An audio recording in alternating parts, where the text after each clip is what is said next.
2. Welcome everybody to a very zen off the rails. This is the aromatherapy session of H3 TV, April 13. Off the rails. What? Off the rails. Today's off the rails. Off the rails. Yeah, off the rails. Mm-hmm. Peace and love on this very special, calming day of H3 TV, sponsored by Off the rails. Off the Rails. Sponsored by Curology, Honey, and Liquid IV. Thank you. Before we begin, I just think that it's been a while since we've had a staring session with Braco of the healing gaze. So I think before we get into the apology tour, everyone's mad at me again. Is that title, Ethan gets canceled again? I got canceled again in all caps. Yeah, again. Yeah.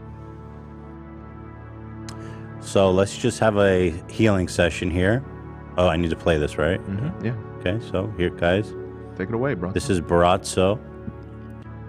For those of you who don't know, he has a special ability. People pay for this. He's a guru from Croatia. Mm-hmm. He heals with his gaze. So let's just have a gazing session here today before we begin too. Yeah. So cooler minds prevail. Just gaze into the eyes of Braco, if you would, please. A moment of silence. Go ahead and take that full screen, Ian. Braco. Braco. Braco.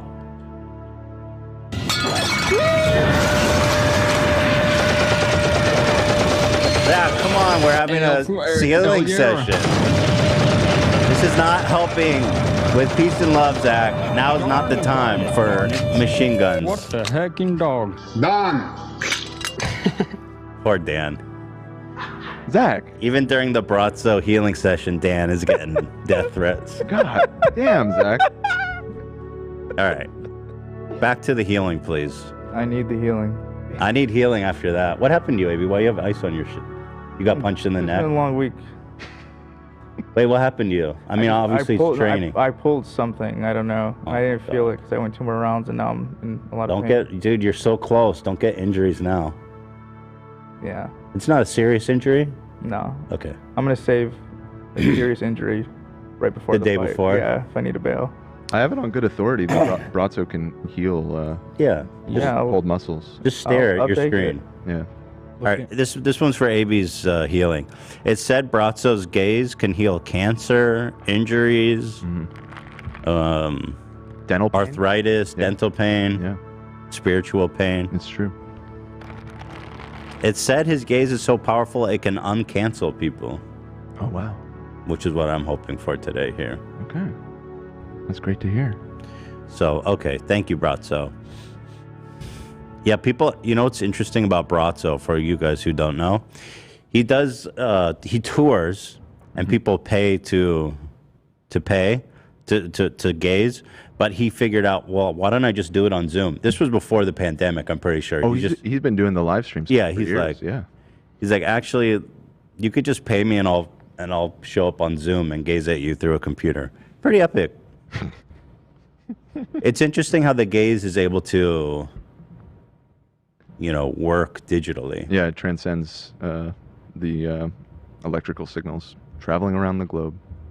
His Braco. gaze to you. Braco.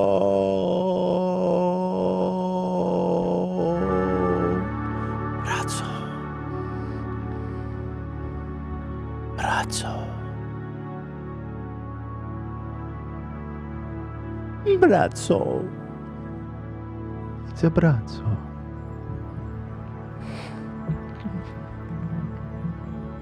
All right. Thank you, Braco. Thank you so much. Oh, by the way, this was the TikTok we posted today. It's pretty funny. Just a little something to get you in the mood. Here's me trying not to get canceled. It does look like me. I'll admit that. He's a little bit bigger, for sure, but this is me trying not to get canceled. It's just not enough lift, man. Just not enough lift. At the end of the day, is there? I love how he just T-poses. He's like, please take me, God! Not enough lift. I just want to say thank you, whoever sent me that. I'm so sorry. I have no clue who sent me that. I tried looking. You know, I've seen the video before, but I never connected the dots that it does look like me. So this is perfect. Take me, God. Hands out. Jesus, take the wheel. In the arms of an angel. Not enough lift. It's just we need a bigger boat.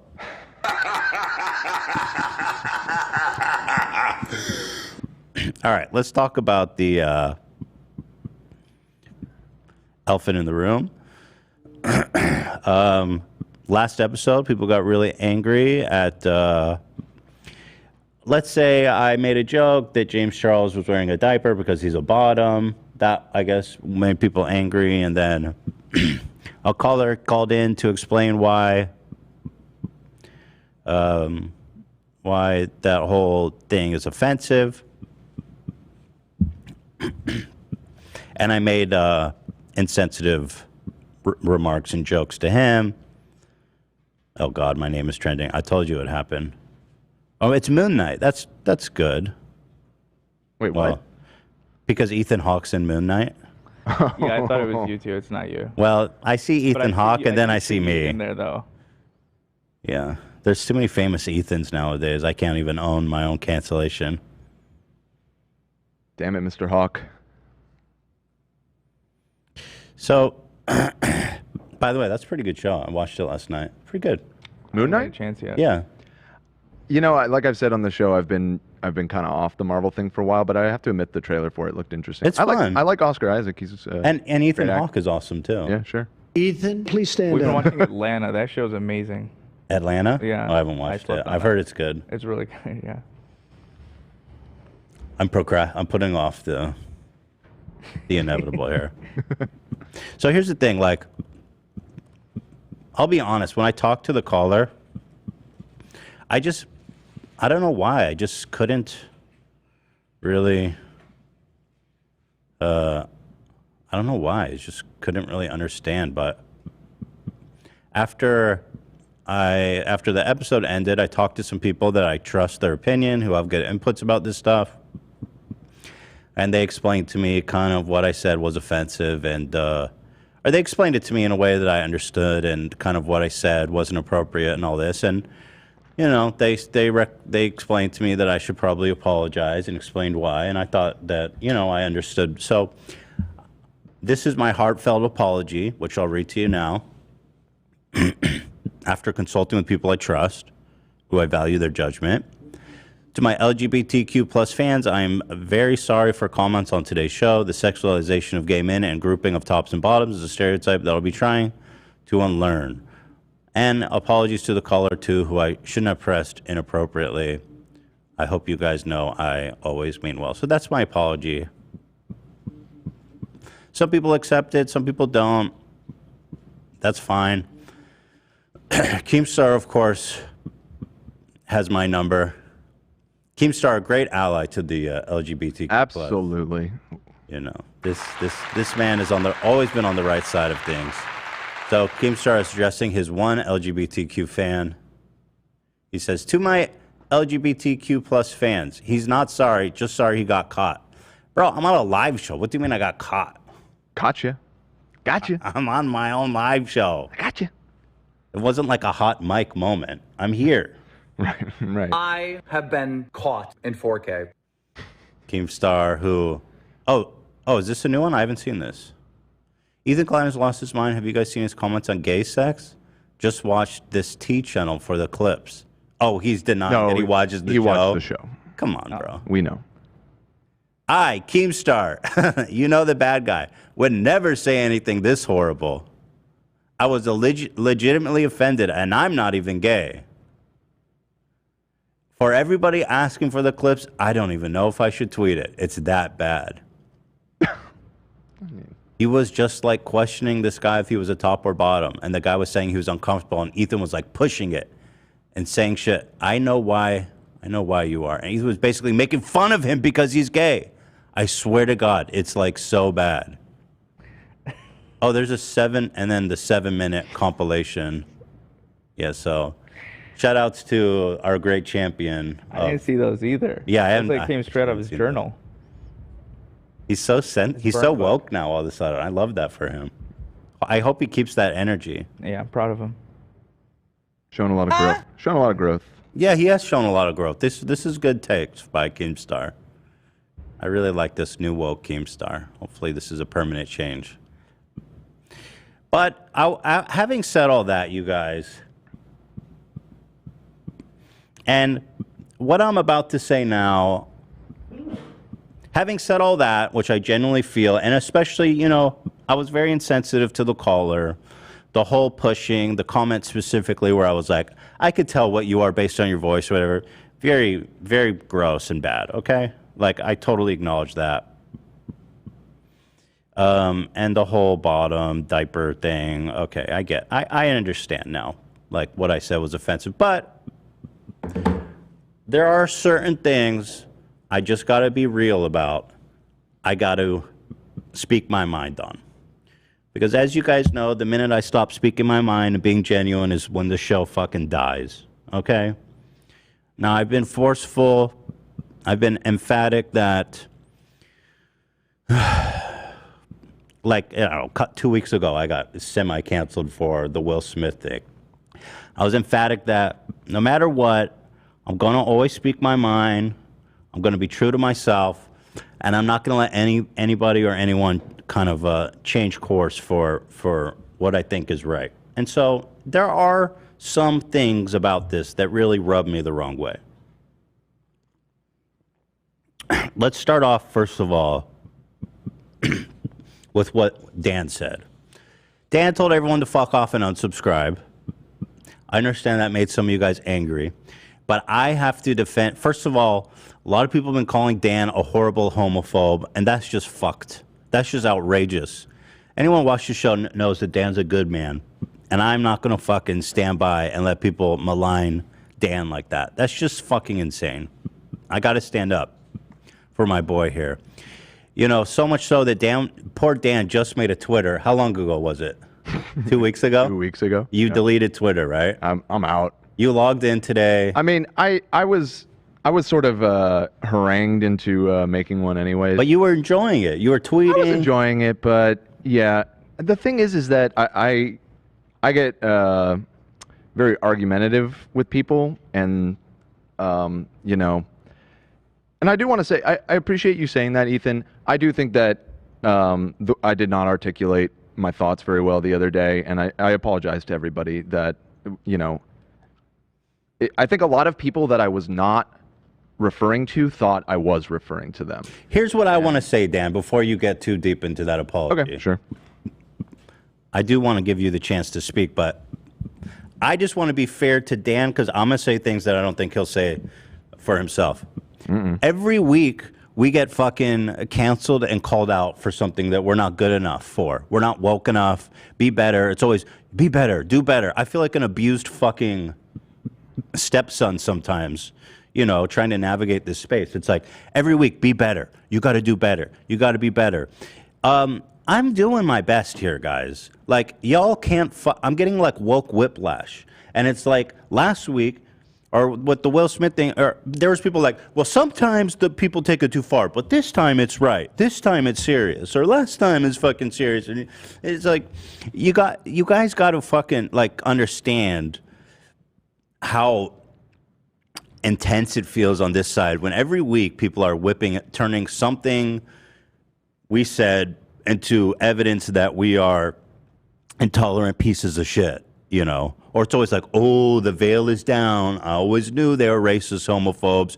Oh, we can't pretend now to be woke and all this shit. And Dan is fucking sick of that shit. And understandably, and we all are. So his snap judgment is like, fuck you guys, just shut up. And, people are calling me homophobic. Dan knows I'm not homophobic. Okay, he's standing up for me, which he's being a good friend and a supporter. So, so I totally understand Dan's reaction to say, just shut the fuck up and unsubscribe, which, obviously he was heated at the moment. But too heated. Too heated, okay. But understandably, it's not, sometimes it just doesn't feel reasonable with the woke whiplash we get. And I understand, because, I'm sorry, but me and Dan both know we're not homophobic, okay? And I refused that title. I do, outright, for both of us. It's just not the case. Go ahead, Dan, if you want to say anything.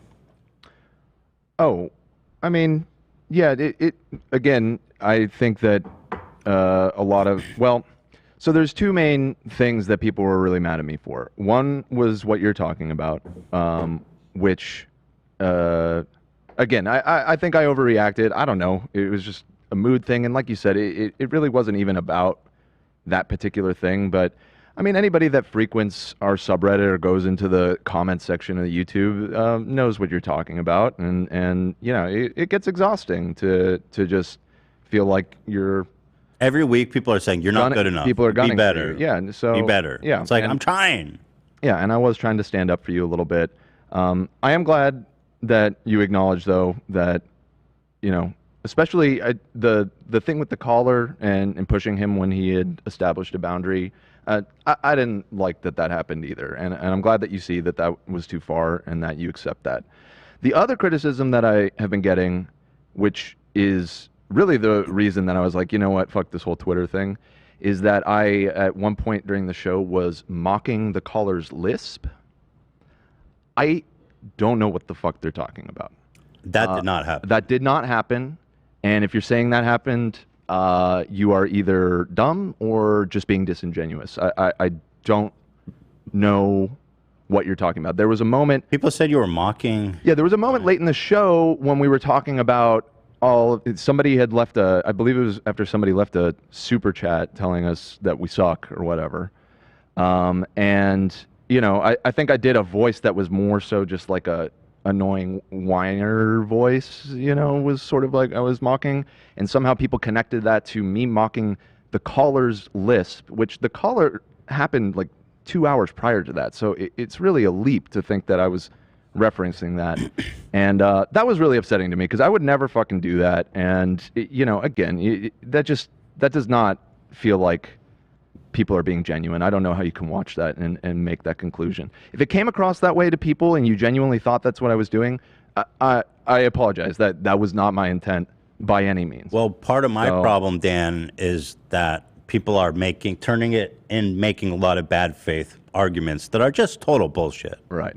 Yeah. No, so that has the overreacting and telling people to fuck off, I accept that was over the line.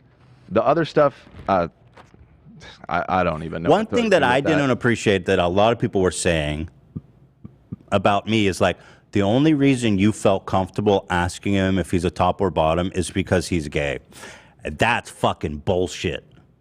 I ask everybody uncomfortable questions. And that was always. That was the point that I articulated very poorly, I admit, but that this is what you get with Ethan, man. Like he pushes boundaries and he pushes buttons and it's not targeted. Yeah, that was one of the top comments on that video too. Ethan is indiscriminate in who he pushes. Oh, exactly. That's good. And you can think that that's rude and over the line, and you might even be right. But you can't. Don't think that it was targeted. You cannot draw the conclusion from one thing that like, oh, well, I'm just targeting this man because he's gay. That's fucking bullshit. Okay. Anyone who watched this show, as that comment well stated, says that I'm indiscriminate with my inappropriate questions. Yes. That's how I fucking talk to people on this show. Yeah. I find it interesting to make people squirm a little bit or make uncomfortable or ask the questions that you shouldn't, right? In real life, I'm not like that. But on the show, when I'm trying to fucking entertain you, This is an entertainment show, by the way. I like to create these situations. I think they're interesting. And oftentimes people love you for it, but you know, you're not perfect. But there's people that aren't familiar with me or the show, and they see that, and then they make this whole grand fucking thesis about how I'm only comfortable doing that because he's gay, and that I'm sorry, but I reject. I have to I'm not gonna just sit there and let people say that shit, uncontested. Yeah. And I'm sorry to do this, but this was the colossal bad take of colossal bad takes, in my opinion.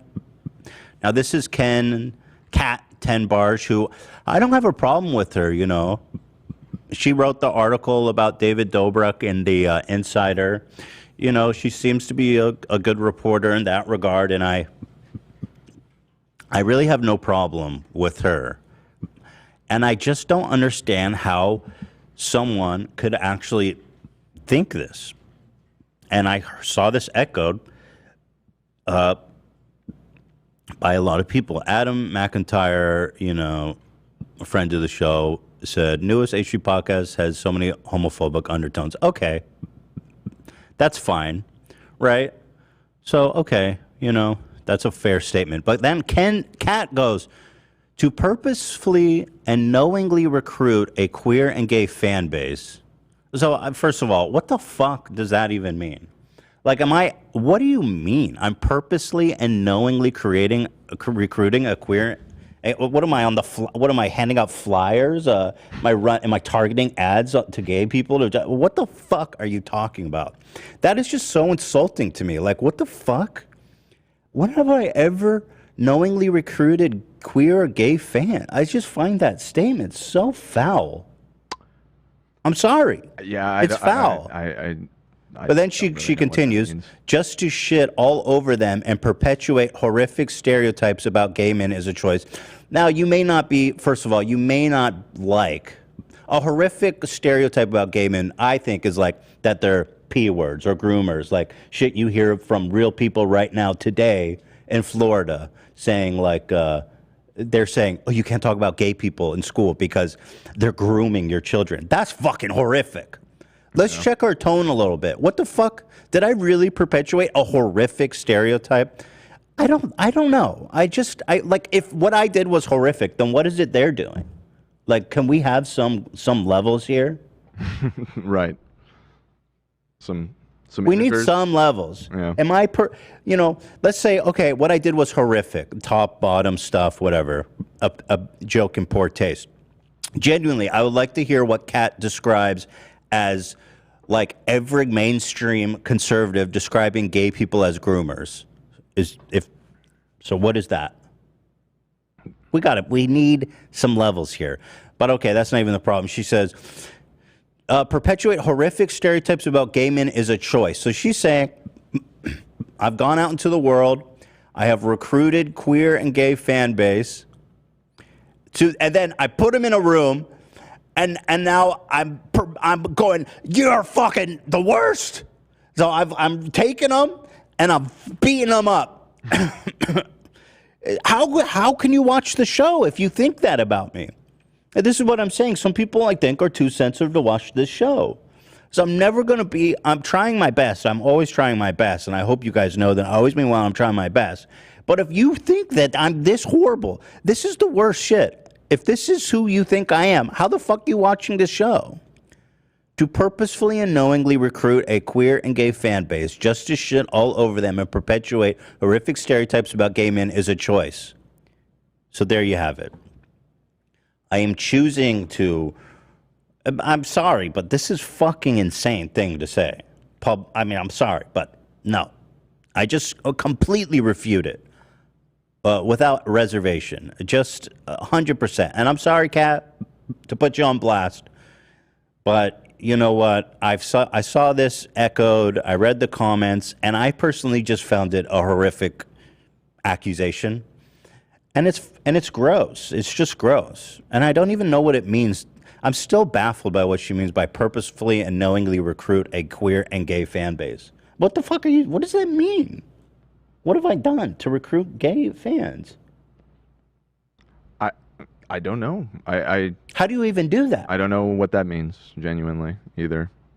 How? I mean, we do have a significant fan base, but I don't. We didn't go out of our way to recruit them. I'm happy they're here. Yeah, we're very happy they're here, and I'm glad that they enjoy the show. 100%. I'm so happy. Listen, I don't want anyone to stop watching the show. Okay, and just make that very clear. And the people who were offended, who were able to continue watching the show, and to understand that we're doing our best here, and we mean well. That's fucking awesome. I love you guys, but. I don't know. I found this take to be just a little bit vile, to be honest. I don't know. But I have no problem with Kat, and I don't know why she's got to take it, got to go nuclear with it. But there you go. I mean, she's been on the show, friend of the show, apparently. Well, apparently, or was, I don't know. I mean, she's a critic of this space, and that's what she specializes in. She writes on it. And certainly she's welcome to have her opinion and voice it. But yeah, of course. But yeah, I mean, in this case, I don't know. It just seemed, like you said, well, it's like didn't need to go nuke that hard with it. Seems a little overboard. Well, it's like you said, she's a critic. This is her specialty. And so I feel the need to respond to such a strong accusation. That had some steam to it. I'm sorry, but Kat, I don't know what to say. Painful. So there's that, I have some notes here. There's just a lot of stuff I want to talk about. And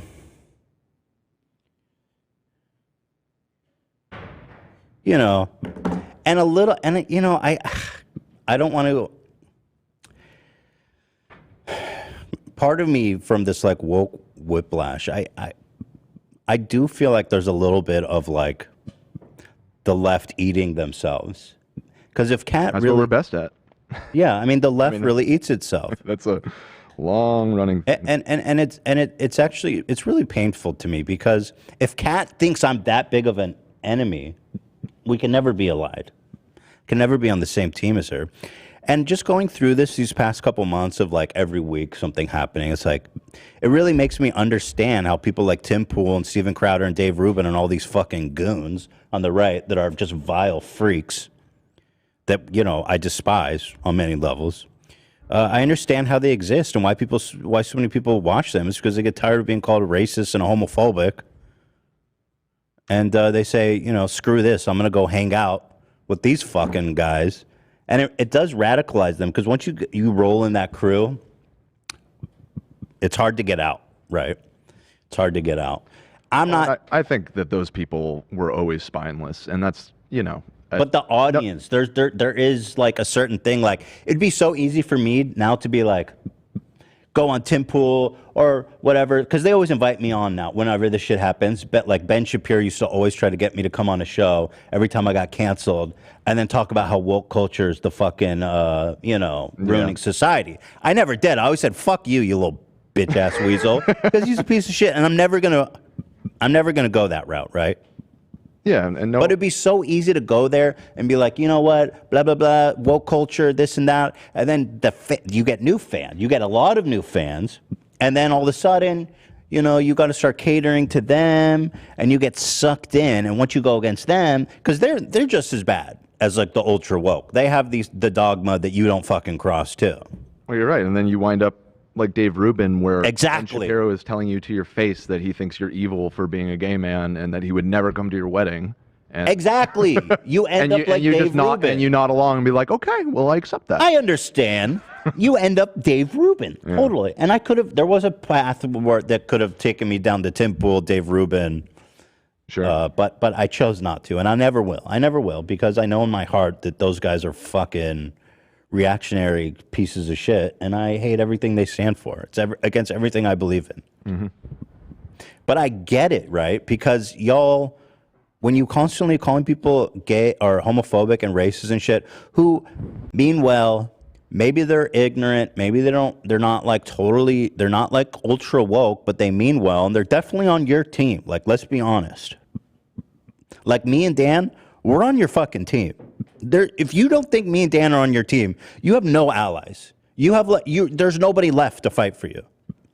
If you think that me and Dan are actively again, there's okay, I understand. I can hold some homophobic. To say, oh, you think it's okay to make that joke? It's I get it. I won't do that again. I understand that it was offensive, but you this label of homophobic and racist. If you think me and Dan are not on your team, then there's nobody on your team. There really isn't. I'm sorry, but me and Dan are two very progressive dudes, very social conscious dudes. Dan more than me, who's been called a homophobe probably more time in his life than ever before. Is that right, Dan? Probably the first time. Yeah, first time. Yeah. And it's one thing to criticize someone, and it's another thing to outcast them, to fucking exile them, which is what it feels like sometimes. I mean, we had people returning their Teddy Fresh because of the show. It's their choice. We give them a refund. I totally get it. But it's you don't want to be associated with me anymore? I'm that fucking nuclear to you? Okay.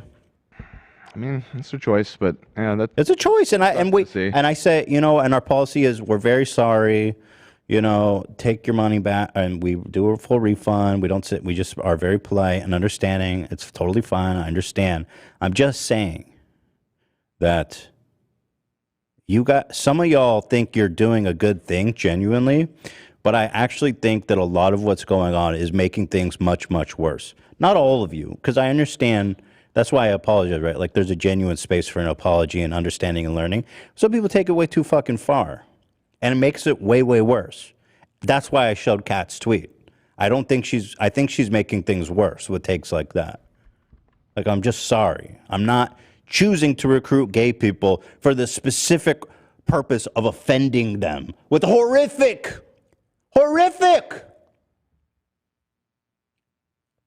stereotypes.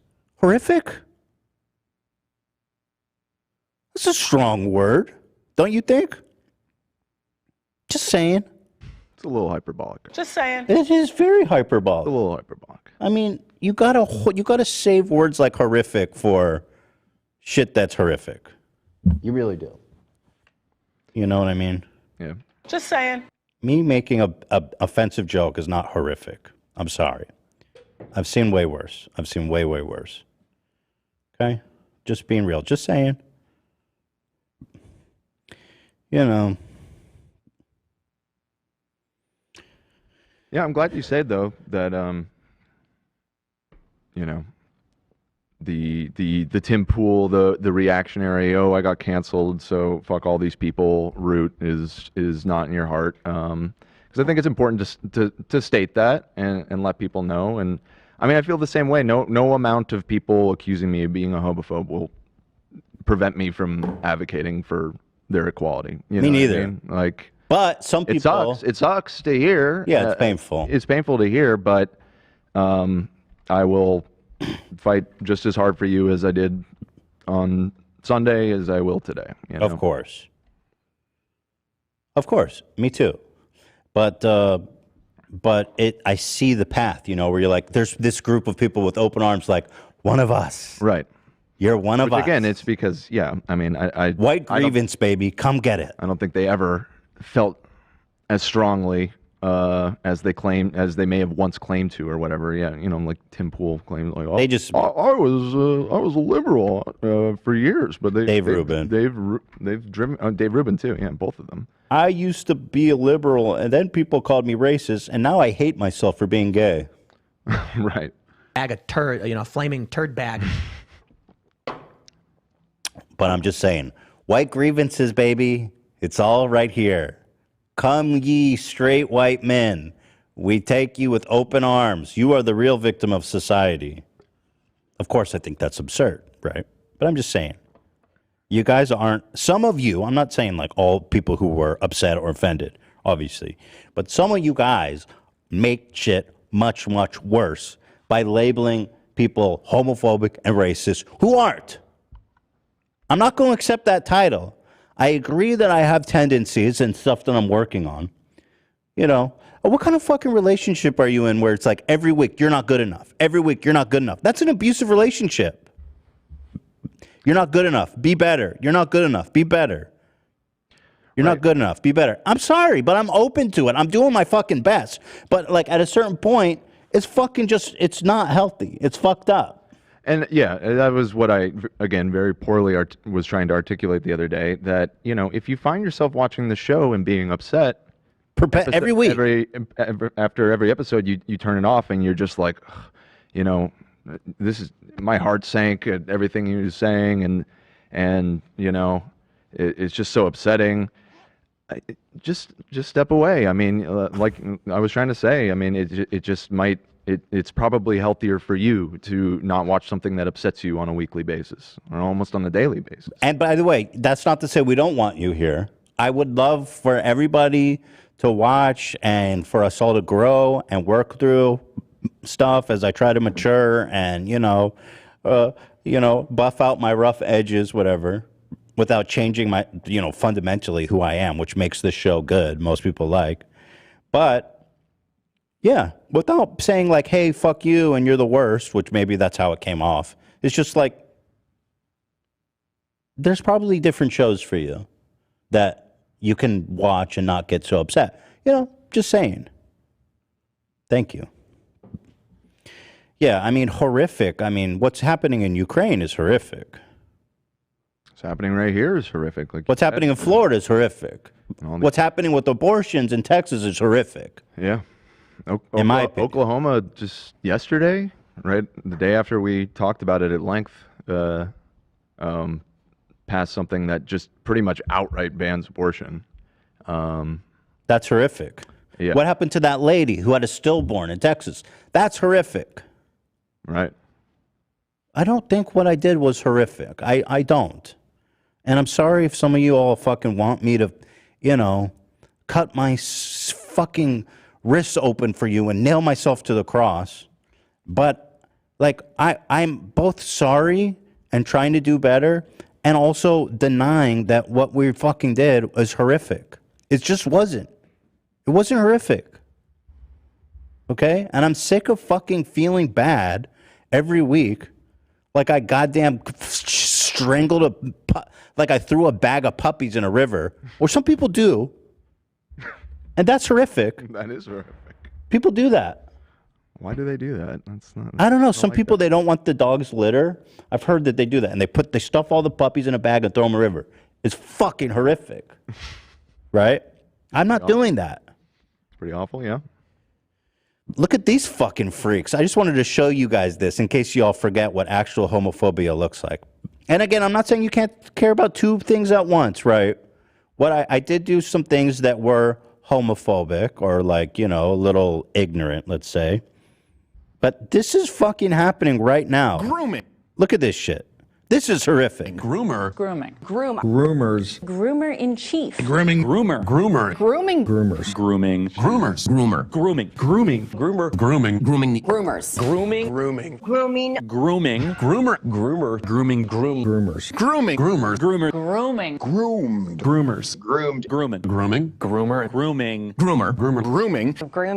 Grooming. Grooming. Grooming. Groomers. Grooming. Groomer. Groomers. Grooming. Grooming. Groomers. Grooming. Grooming. Groomer. Groomed. The word groomer is starting to sound really weird. Groomers. Groom. It doesn't sound like a word anymore. Groom. Pro-pedophile media fully backs this pro-grooming position. Okay, Grooming. that's horrific. They're talking about the Don't Say Gay bill in Florida where you're not allowed to talk about that gay people exist because it's fucking grooming kids.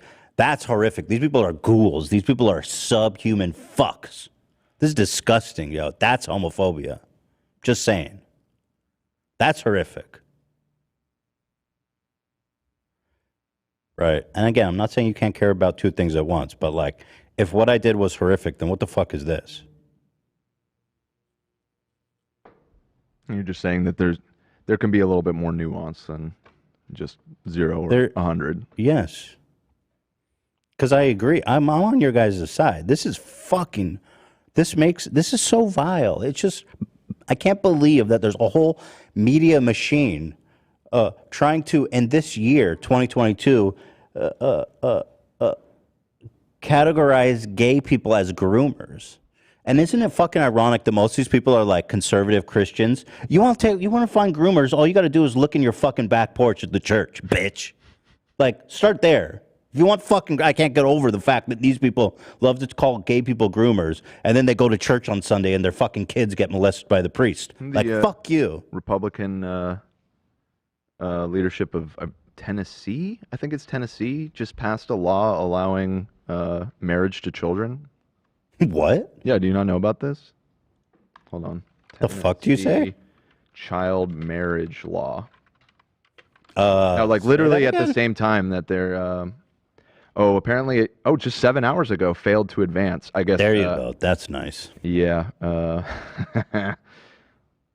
Okay, well that's a dub that didn't get through. But it's interesting that it didn't turn into a big talking point because it definitely. Well, people were be. trying to counter the whole groomer narrative by pointing out that like this is literally going on.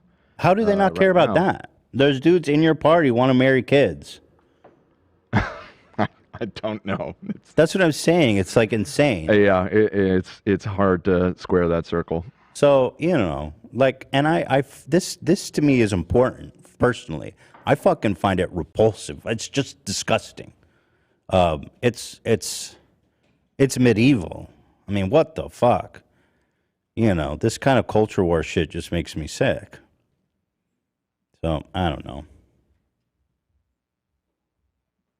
I think that's pretty much all I wanted to say about it.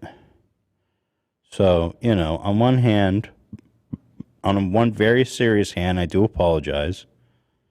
And on another hand, I do feel like I need to defend myself and the show and Dan in this case specifically.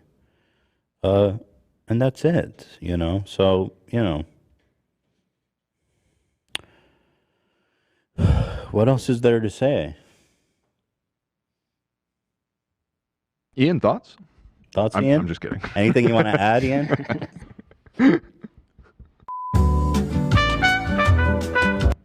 What are you afraid of, Ian? Come on, Ian. I know you want a piece of the action. Ian doesn't get mad. He gets even. Disappointed.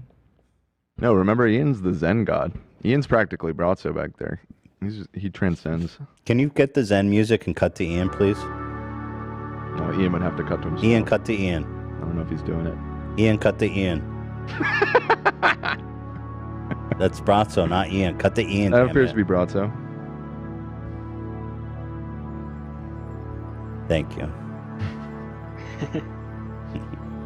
Wow, that's trippy. Eyes lower a little bit. Try to match up your eyes. Yeah, just a little bit lower. Yeah. The eyes are close. Oh, I love that. It's just a little bit to the side. I love Thoughts, that. Ian? Thoughts, Ian? Whoa, that looks crazy. He even has the little bonsai tree in the corner. You see that? I'm telling you, this guy's Zen. That's awesome. I'm going to go D. D tier? All right. So there you have it. If y'all want to fucking cancel me again for what I said, be my guest. I got nothing else to say about it. I mean, the reality... I'll do another apology next week. We'll get the podium ready. Oh, yeah. I forgot about our apology podium. Well, the apology podium is for sarcastic apologies. When it's a real apology, I feel like it's a little inappropriate. But. We'll have the podium next week. All right. Well, Dan, Zach, and Ken, you guys went to a concert last night? Hell yeah. We did. What and concert? Time. We saw King Gizzard and the Lizard Wizard. Oh, that's your shit, Dan. That's my shit, yes. And I dragged Cam and Zach along because I wanted them to experience the glory. And I knew those two in particular, they're both into that type of music, and I knew they enjoyed it. And you guys did, right? I mean, you guys had a good ass time. Dude, we had a killer fucking time. Nice. Like, they sounded great. I mean, like, the rhythm section was on point, the whole band.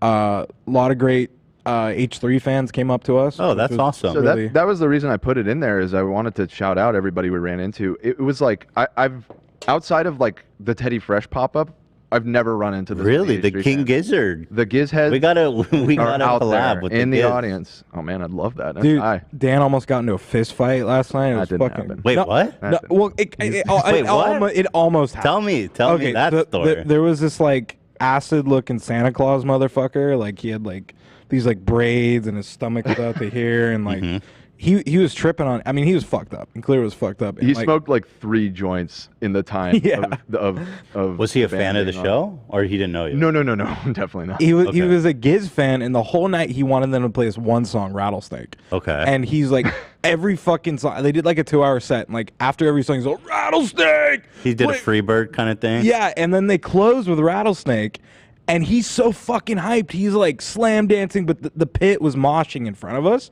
but he wasn't in that. This was like the, stand up kind of groove section, He was fucking like slam dancing, and during the breakdown of the song, he started going like, He was fucking Holy straight up shit. doing like he was miming Snake shit because he was so hyped. Hell yeah. So there Song was playing. there was one point earlier on in the set where he kept bumping into me, so I kind of pushed him, and then Dan kind of did the same thing because he was just fucking getting in our space and shit, and he was just not being courteous at all. It wasn't really even a push. It was more just like, hey, you're like laying on me practically at this point. And Okay. like, you know. I shoved him. I didn't give a shit. Okay. This guy was jumping up and down all show. Like Okay, so- I quickly separated from the other guys and just did my own thing because I couldn't stand next to this guy. So wait, get to the part. I'll get to the part where they almost fight. So, you tell it, Dan. Well, all it really was is I several times had to keep pushing him off of me, and then at a certain point, it was so odd because he was like so angry but also polite at the same time because he like stepped aside and like made room to get in front of him so that he would stop bumping into me. I was like, oh cool, thank you, and I stepped past him, and then as I'm stepping past him, he was like, do it again. Yeah, his eyes were Try like doing coming that out of again. his head, like he's Whoa. like, dude, and he was tripping. He was like, do it again, man. Do it again. Do it again. Do it again. I was just like, are you like? It was really fucking loud, so I like wasn't sure I was hearing him right. And again, it was like coinciding with like a polite gesture. So I don't think he even knew if he was mad or not. But anyways, And then- Were you gonna get his back if he got jumped? I mean, Zach? Oh, I Yeah, whispered Zach him. I'm like, would've are you good, man? Like this guy was shorter this than dude us. was straight up like 70. Like I wasn't really. Oh, he was 70. He was an old. He was trying guy. to fight you. Okay. Yeah. He was Trying to being a make it his dick. last show. He was being he look. There's courtesy, man. There's courtesy when we go to a show. Sure, I get it. Yeah, but he's like, do it again. I'm like, all right, you want to go down, dude? Zach was ready to Zach was ready to throw down Zach. more than me. Yeah, I want Zach to have my back if that shit ever goes down. And then we see him outside of the concert, and he's like, I need 2, man, for Santa Barbara, man. We're going to the next show. He was like almost like a Deadhead. He was very Deadhead vibe. Yeah, but King Giz head, King Glizzy. so. Deadheads aren't supposed to be violent. No, not at all. Yeah, I don't know. It's But he was with his buddy, and he's like, I need 2 for tomorrow night, man. They're gonna play Rattlesnakes. so anybody who's going he to the offered show. me- Oh, go ahead. Go He ahead. offered me a hit of his joint at one point, and my instinct was to say yes, but then I realized that this guy looks like a wizard on a bender. You definitely don't take a joint Yeah. from a guy that looks like that. If That it is was that someone is laced maybe with a little some more shit. trustworthy, I would, but You know how like Christmas, like halfway is in July. He's like July Santa Claus. That's what he looks He's like. Bizarro Santa Claus. Yeah.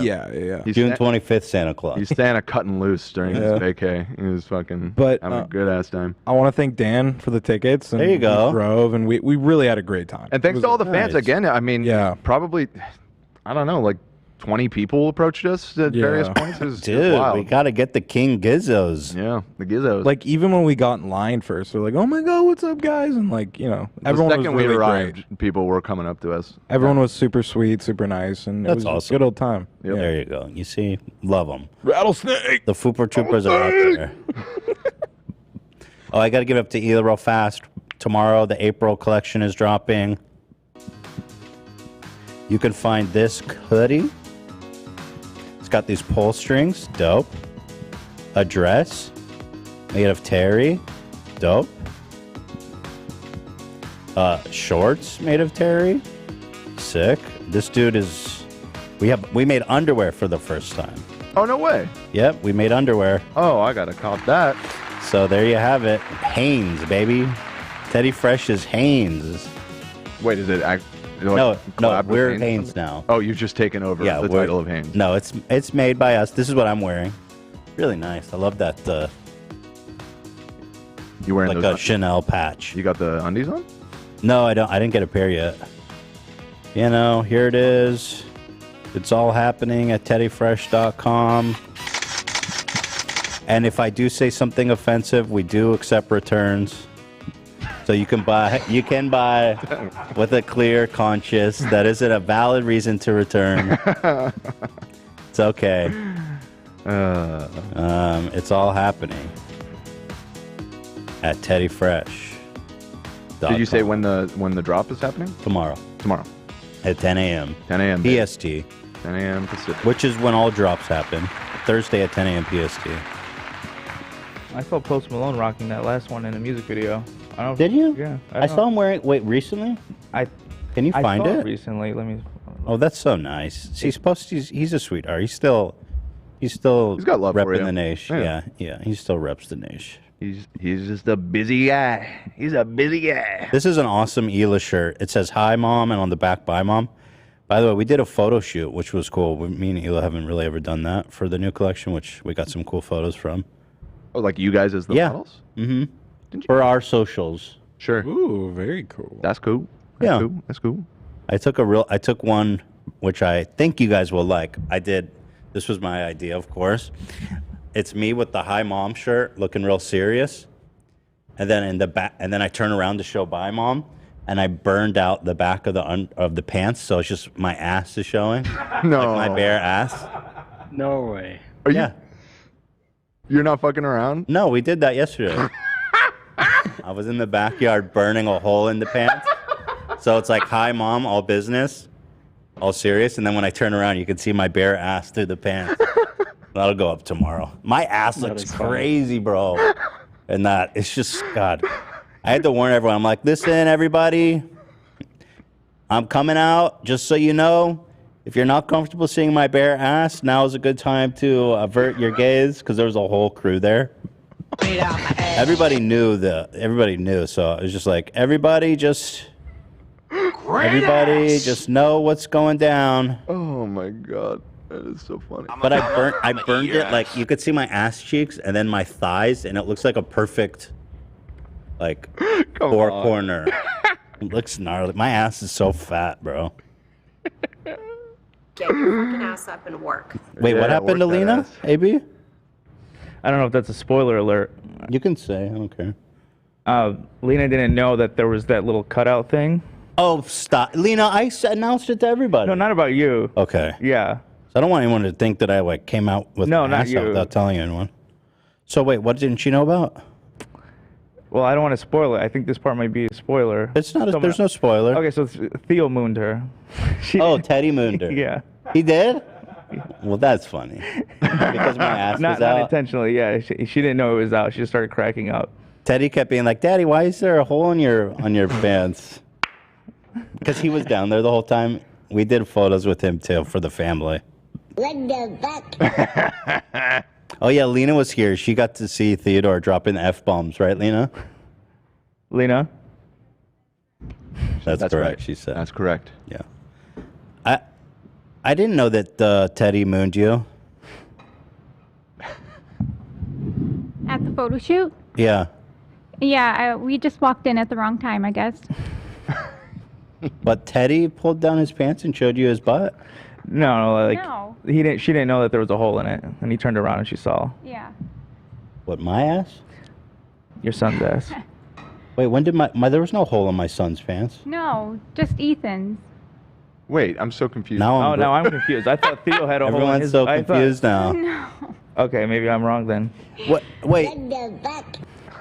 Dude, you had to know that I was coming out with my ass out, Lena. I didn't. I didn't know what was happening at that time. Just Theodore wanted to see you, so I took him into that room, and we were like, oh. So, yeah. All right, get the apology podium out. So Theodore told this story to Lena. Theodore said, "My dad's butt's out." That's what happened. I swear to God, I was like, everybody, my ass is out. Now's the time. I said, disclaimer, guys. Everybody knew what was happening. Now I've sexually assaulted Lena. Yeah, we just did harassment training the other day, Ethan. What the Oh hell? yeah, we did do that, dude. I literally I couldn't have disclosed it more. No, you did. You're right. And I saw you when you guys were in the backyard burning the shorts too. So I knew it was coming, but I didn't know what was going on at that moment. God. So you came out and saw my fat ass? Well, it's about to be all over Twitter, apparently. Yeah, it is. It's gonna go up on his. A whole lot of other people see it too. Dude, that sexual harassment training we had like an all-star cast. It was crazy. Dude, fucking Ross from Friends was in it, and it was like in there, like harassing women. Oh, for real? Yeah, well, I as wouldn't want a that character, role. obviously. Crazy. I wouldn't want to be that role. Friends spinoff. Did you guys learn anything? Like, what did you learn? Me and Zach need to stop. You guys got to tone it back a little bit. We do. We have too much secret tickle time. We gotta tone back. That was a little far.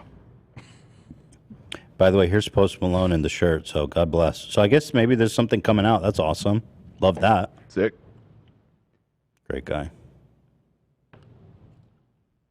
Great guy. One of the best. A member used their resubscription message to say, title of the next episode, I accidentally flashed my employee, gone wrong, canceled again. I know, dude. I feel bad now. Lena had to come out here and fucking Harvey Weinstein me. God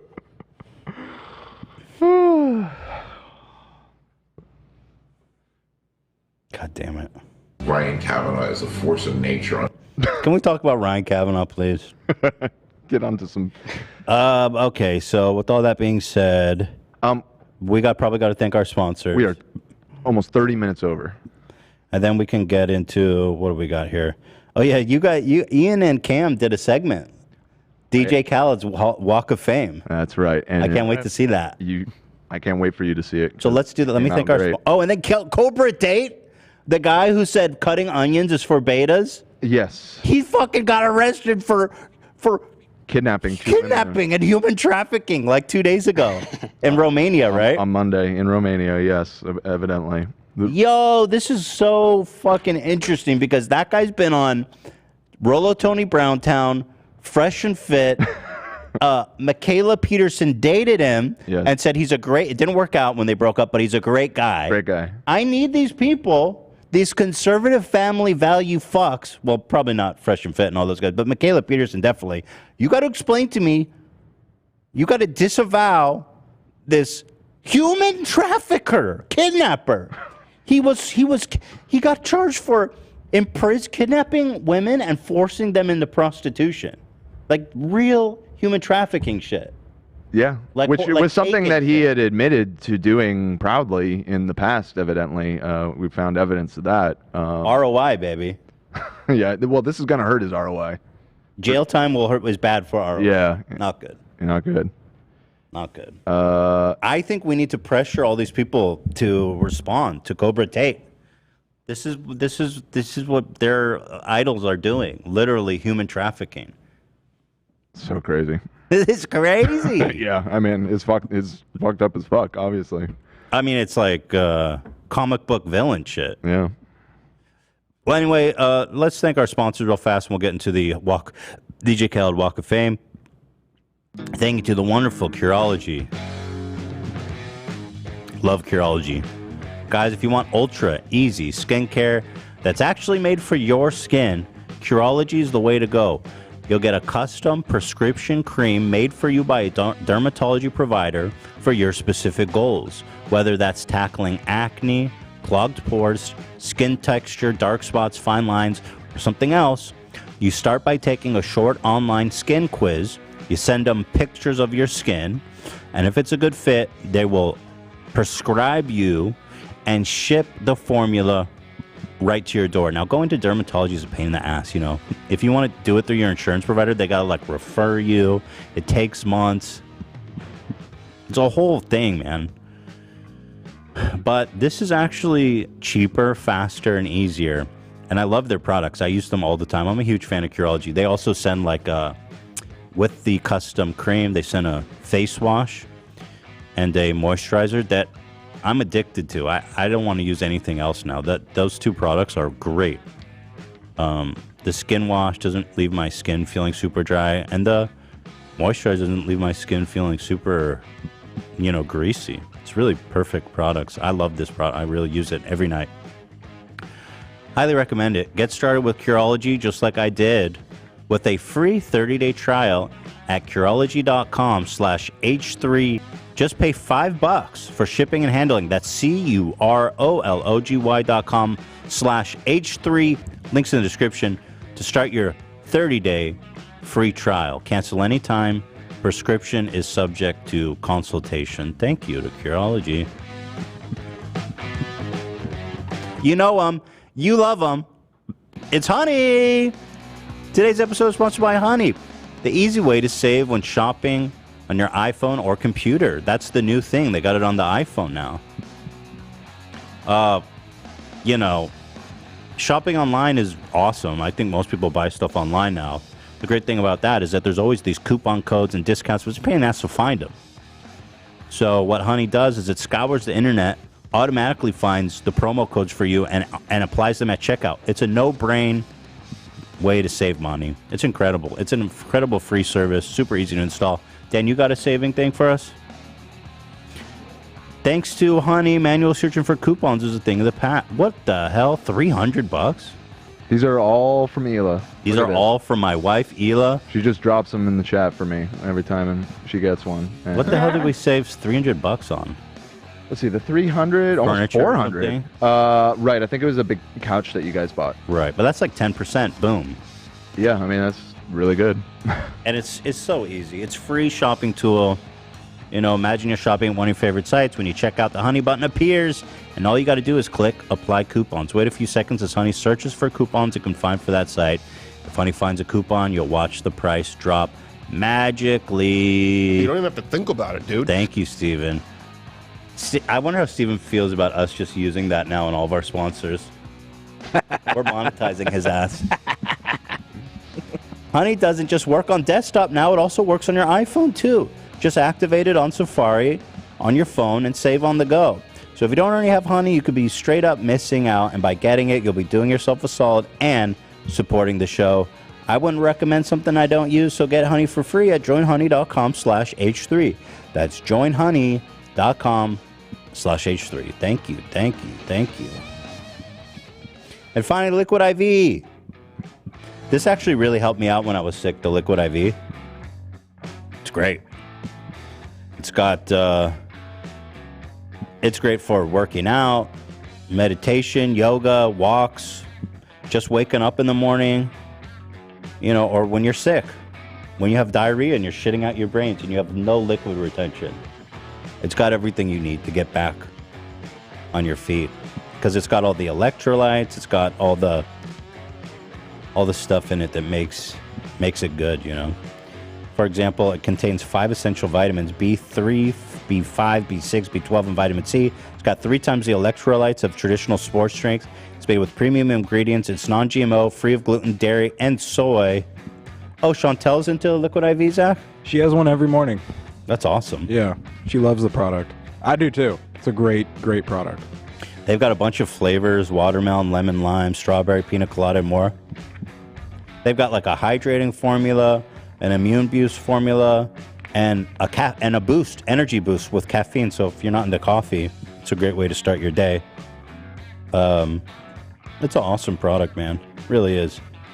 Grab yourself some Liquid IV in bulk at Costco, or you can get 25% off when you go to liquidiv.com and use the code H3 at checkout. That's 25% off anything you order when you use the promo code H3 at liquidiv.com. Experience better hydration today at liquidiv.com, promo code H3. Thank you. Oh, AB is chugging it as we speak. It's that easy. Yeah. Hydrating one.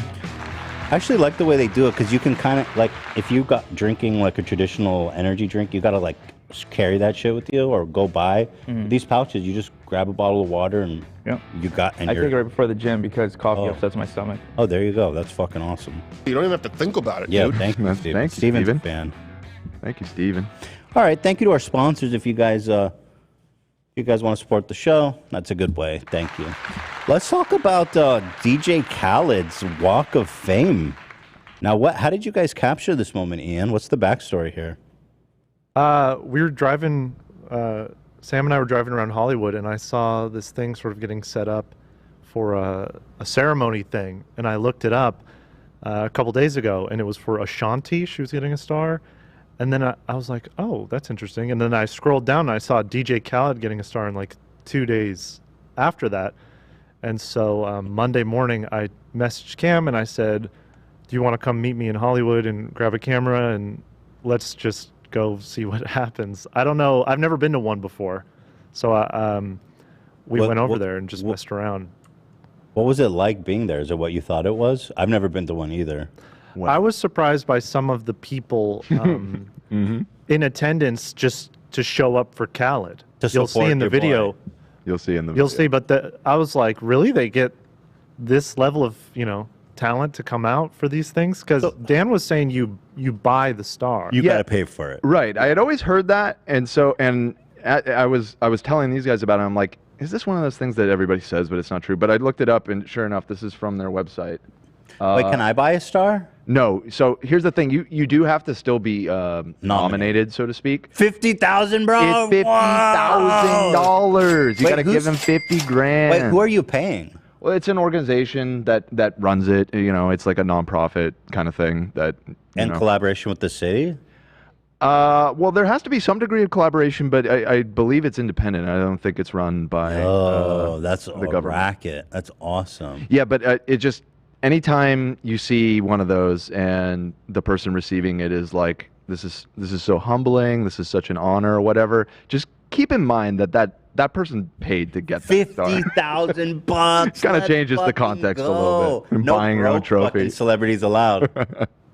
Now, they do sometimes give them to people that passed away, and I don't imagine they hit up the family for the $50,000. Oh, hell yes, they do.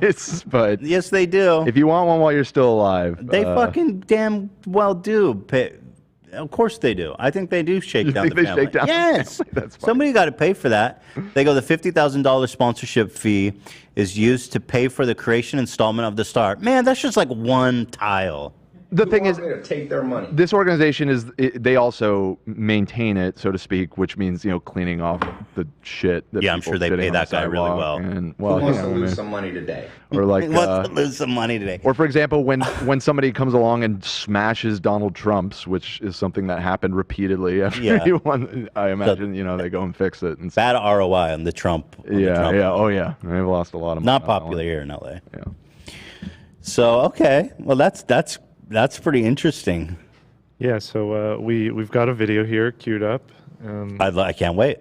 All right, should I run it? Yeah, please do. Take it away. We're here in beautiful, beautiful, beautiful Hollywood. Yeah, what was that? Are you sure you want to ass in the background of this shot? It's kind of. Yeah. What's the problem? It's kind of gratuitous, don't you think? Get a good zoom on it, actually. Zoom. I'm zooming, but there's a straight up B hole in there. Look at that ass. It's art. Are you like anti-art? You want to go burn down the Library of Alexandria too while we're at it? No, I just might be a little risque. Zoom. Focus. It's art. We're artists. Anyways, we're here in beautiful Hollywood where the water is flowing freely, the land of dreams and opportunity. And we're here to see one of the greatest artists of all time. We're here on the Hollywood Walk of Fame to honor the legend, the icon, the notorious anti-pussy eating DJ Khaled. Getting a star, but he deserves the galaxy. He's going to be joining such an incredible range of talent, such people as Charlie Tuna, Hal Fishman, Rick Dees.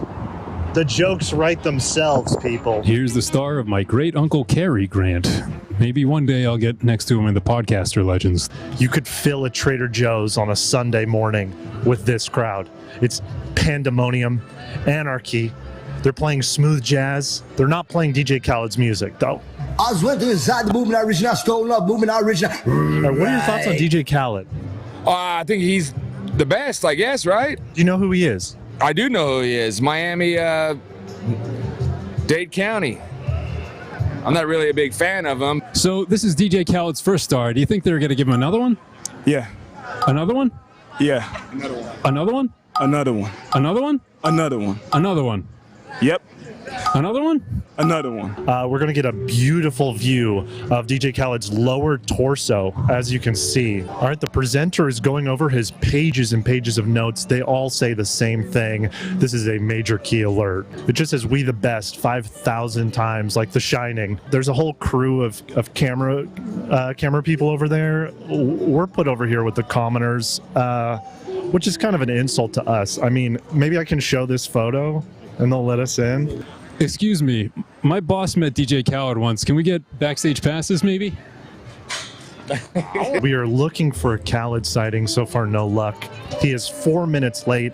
Being on time is what they want you to do. DJ Khaled is 12 minutes late and counting. They're playing Wii lobby music to try and relax the crowd, but the audience is frothing in anger. I feel like he's got to be coming soon. There was just a shift in the barometric pressure in the area. A Khaled storm is incoming. Oh, is that Fat Joe? Fat Joe is here.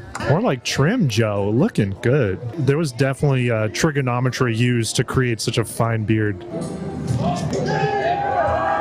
Oh, Diddy is here. Jay-Z is here, ladies and gentlemen. There's Khaled. The 5'7" supernova DJ Khaled is here. Get a shot of Diddy through her phone. I think that's going to be our best angle. Yeah, that's a good shot. Yeah, this is a great shot. That's a good shot right there. Who the best? We the best. Who the best? We the best. Who the best? We the best. Thank you very much. Today, Hollywood honors DJ Khaled. Khaled coming out here looking like a fresh-baked salmon.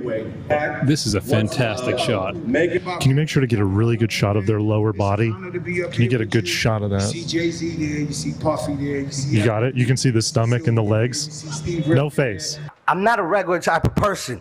Look, there's only one Khaled, that's all I have to say. DJ Khaled!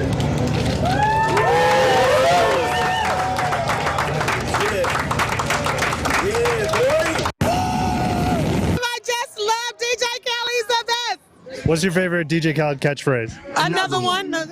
Classic. It's a classic. This guy almost let me get on his back, but I was like, no, I didn't want to break it, you know. Looked it really nice on a peach, lovely suit. I just wanted to chop him up and eat him. Look like a big old peach for sure. DJ Khaled is a wonderful spiritual and earthly human being. He comes to my restaurant, Chef Creole Seafood in Little Haiti. Chef Creole, la sac passe na boule. Todos mis amigos, España, sí, yo hablo también. They call me Crazy Bobby, Crazy Blade. I'm the one that DJ Khaled wrote the song about with Nipsey Hussle, my homeboy. I'm from Rolling 60s, and Nipsey from Rolling 60s, and he made a song about me because some other people tried to lie on me, and Nipsey Hussle and DJ Khaled wrote a song about me, and I loved them. Higher by DJ Khaled and Nipsey Hussle, and I love them for writing that song. It's a true story about my life. Make sure your booty is plump. He's got a big hose and he's patient, folks. I'm gonna water his grass soon. Fergie used to be a meth head, but she conquered her meth. Her addiction to meth. We're so proud of her. You ain't got no money, take your boat. You ain't got no money, take your boat. G-L-A-L, the glamorous, the glamorous, glamorous. Up in the sky, champagne, living the life, the fast lane. I would change.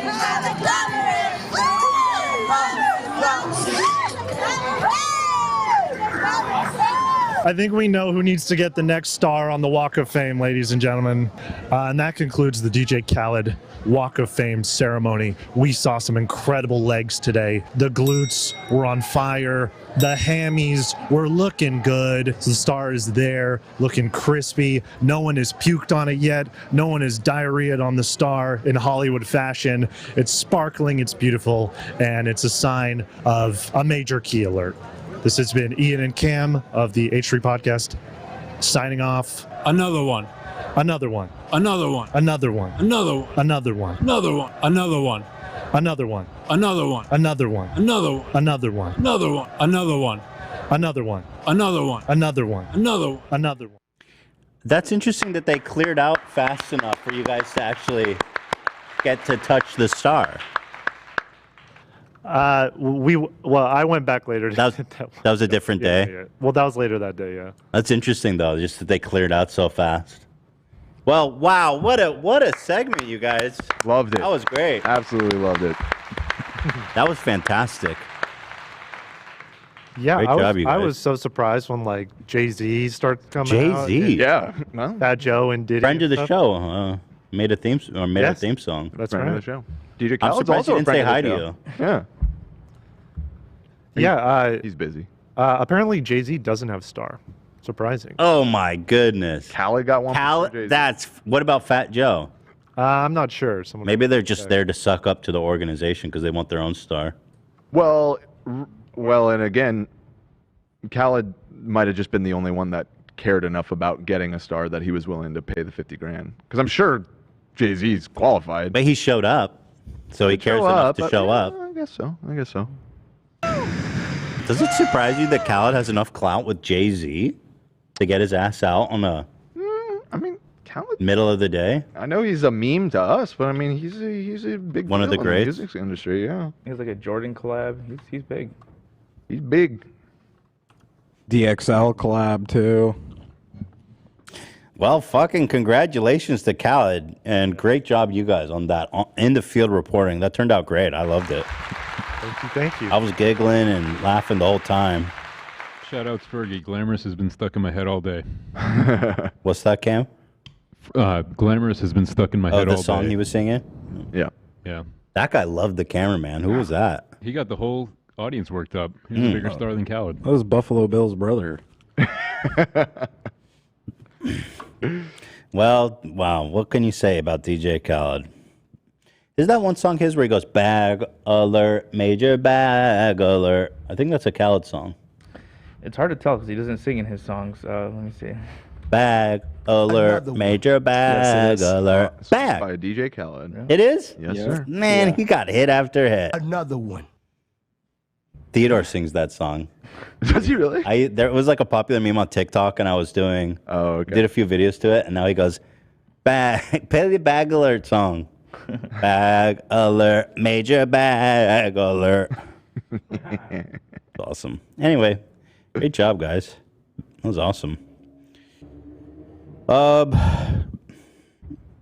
Is there anything at the top of the show that's good before we go into Cobra Tate?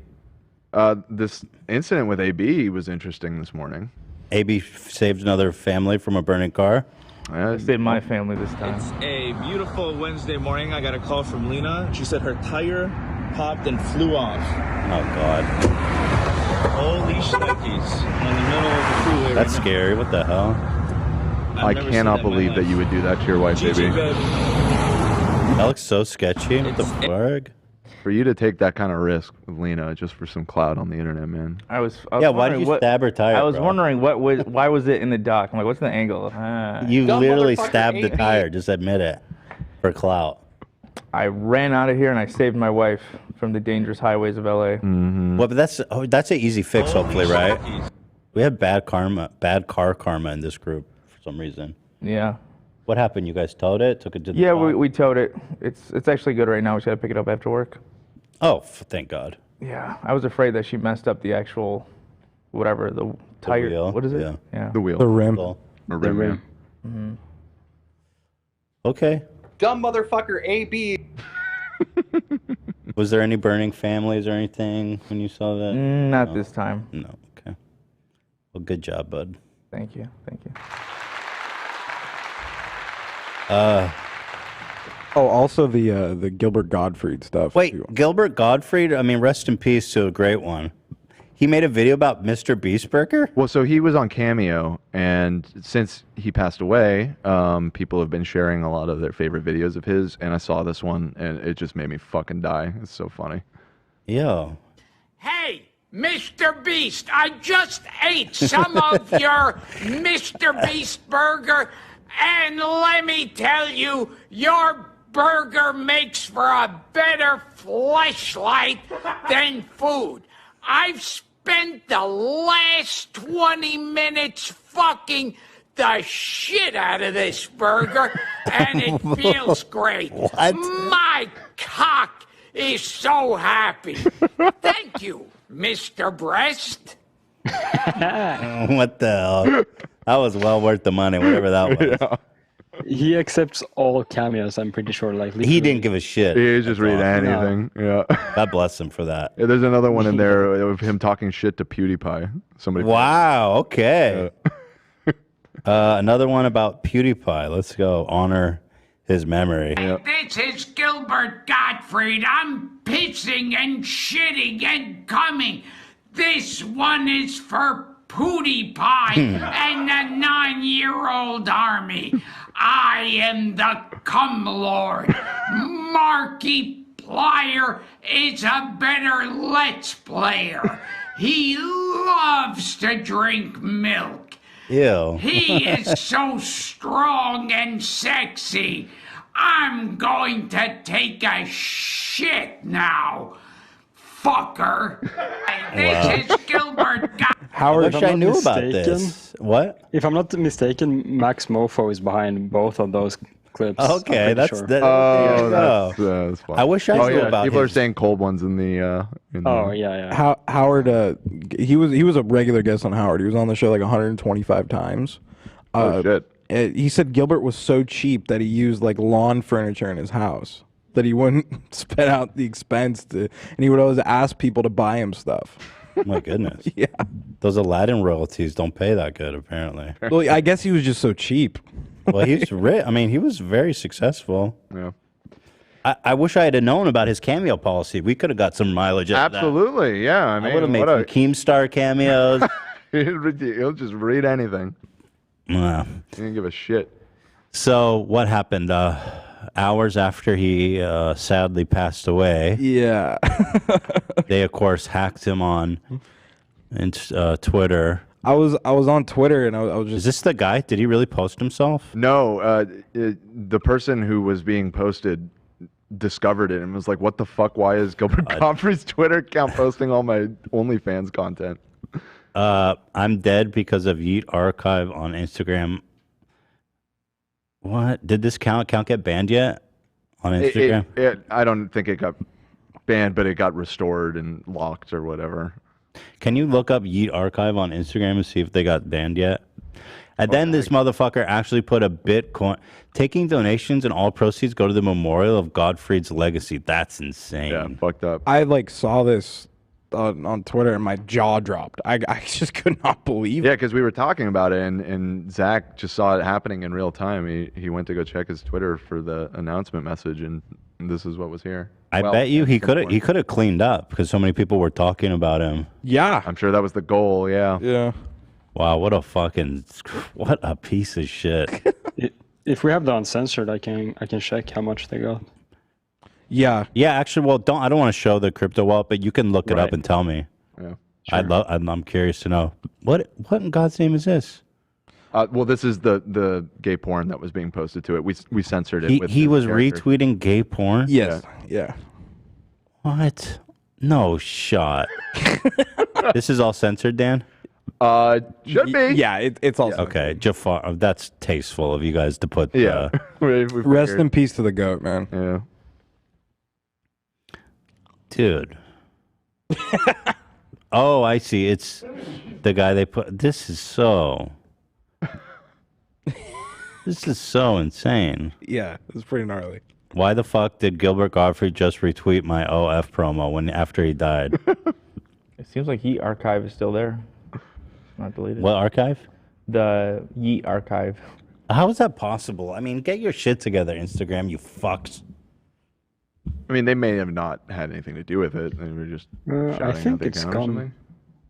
Oh, that's I didn't true. find it. It could just be a troll. Yeah, it could have been a troll. You're right. But Gilbert Gottfried famously had a no joke is too soon policy. So I'm pretty sure he actually would have found this really fucking funny. Right. That's fair. I mean, short of trying to get people to give them money. Well, that part is fucking for his donate. Because for I mean his that's funeral. just straight scamming. But okay, I can see that. Yeah. He would never read a room either. He would just go in and like the most uptight affair. He would just go with the most vulgar shit Just ever. crazy vulgar stuff. Yeah. He famously got before the term canceled was even Oh right, existed, right. like right after 9/11. No, he went in. He made some like crashing into a building joke to a People crowd. got angry about that. He got in some trouble for that. He was one of the first cancelees. Well, again, I mean, canceled is a relatively. Well, hold on. What was the joke? Let's honor him here today. It was something about. Look that up. Let's not. I heard it on the radio when they were talking about him. It was like. He also. I tried to catch a flight to the West Coast the other day, but there was a layover in the Empire State Building, and this was like. Okay, wait, hold on. Sorry, this is important. Apparently, it was just them trying to fuck with this guy. Just to clear up, the person on Twitter is not the guy. Probably Okay. the guy on Instagram is the guy because that page is gone. Okay. Yep. So Yeet Archive on Instagram is gone. On Twitter, unrelated. Yep. Thank you.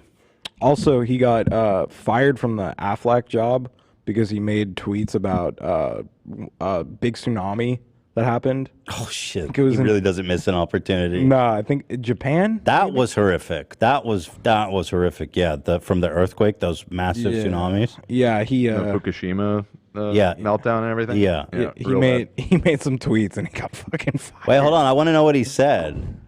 That's bravery right there. I don't give a damn what anyone says. That man walked right in the fire, knowing damn well he would get burned. Fukushima joke. I want to see his 9/11 jokes too. Fuck it. Let's honor this man today. Gilbert Godfrey's shocking Japan tsunami joke. Let's say. Holy shit! This guy, he is the.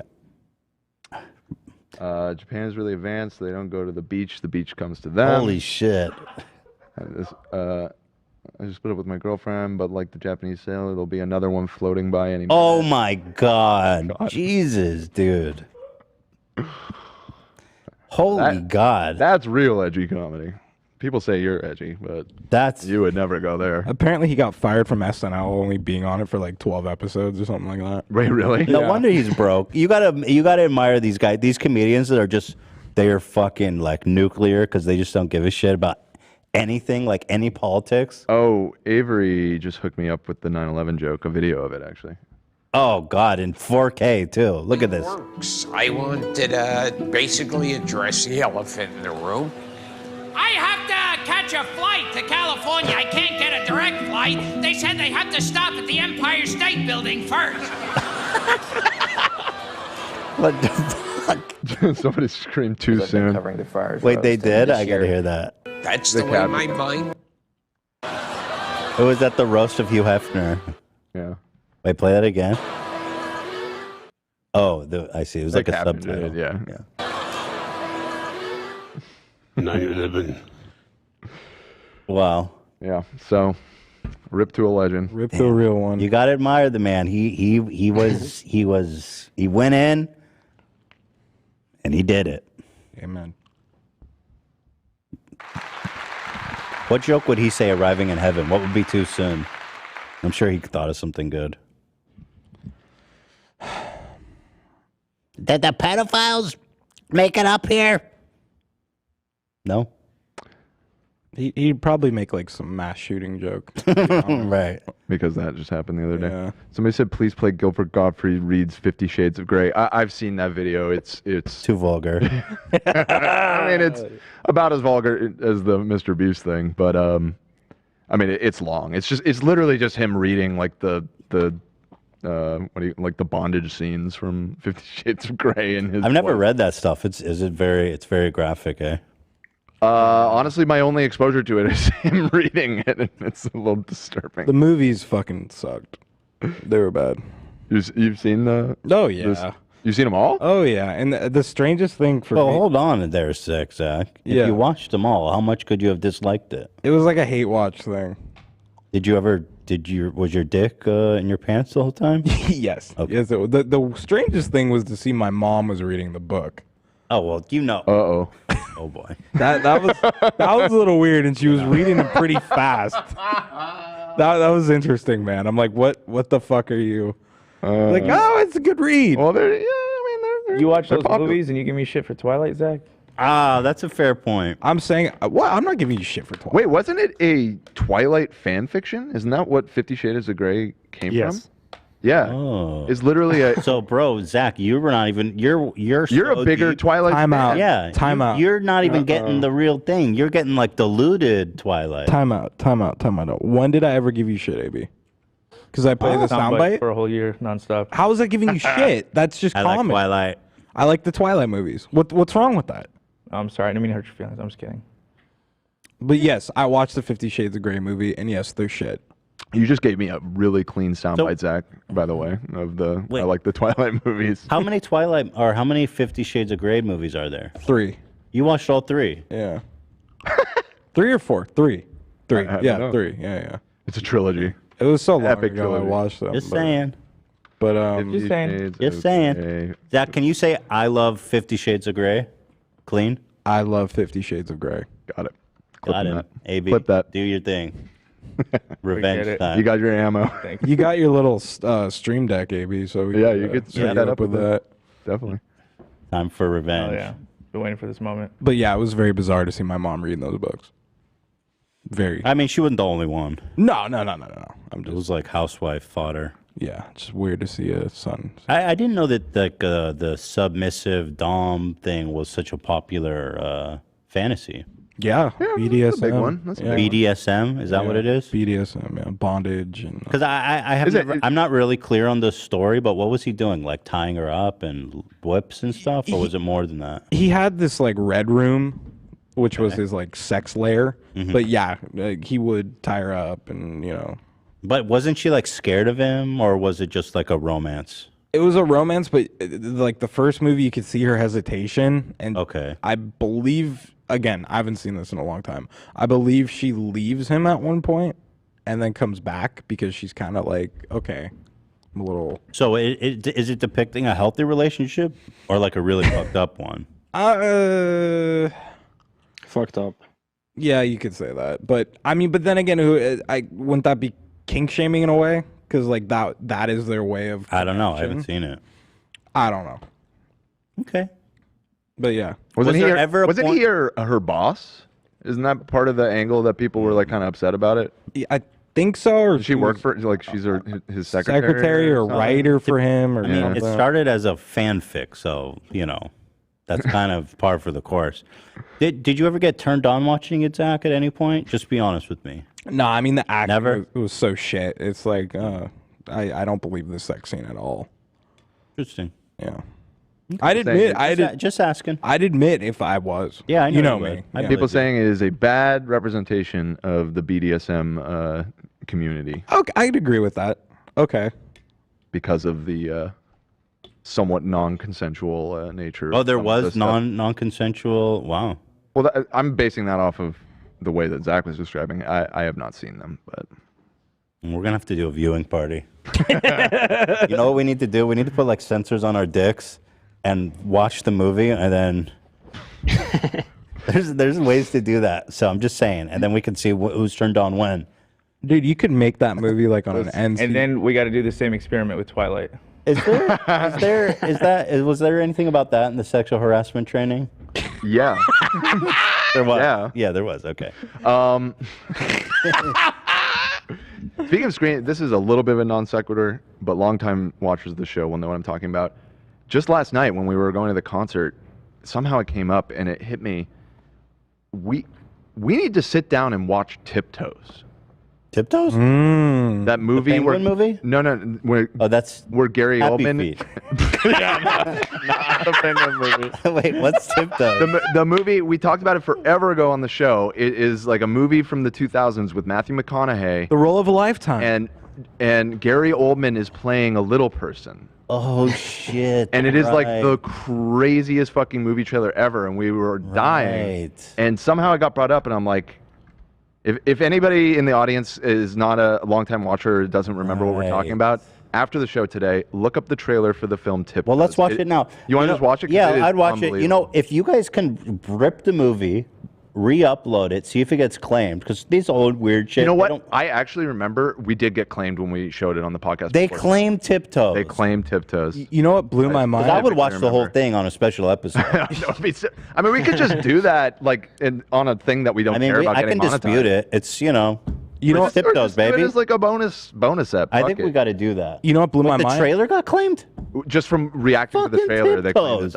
I specifically remember that happening because we were so blown away because it was like, who wants to claim this? Can you find at least like the movie poster?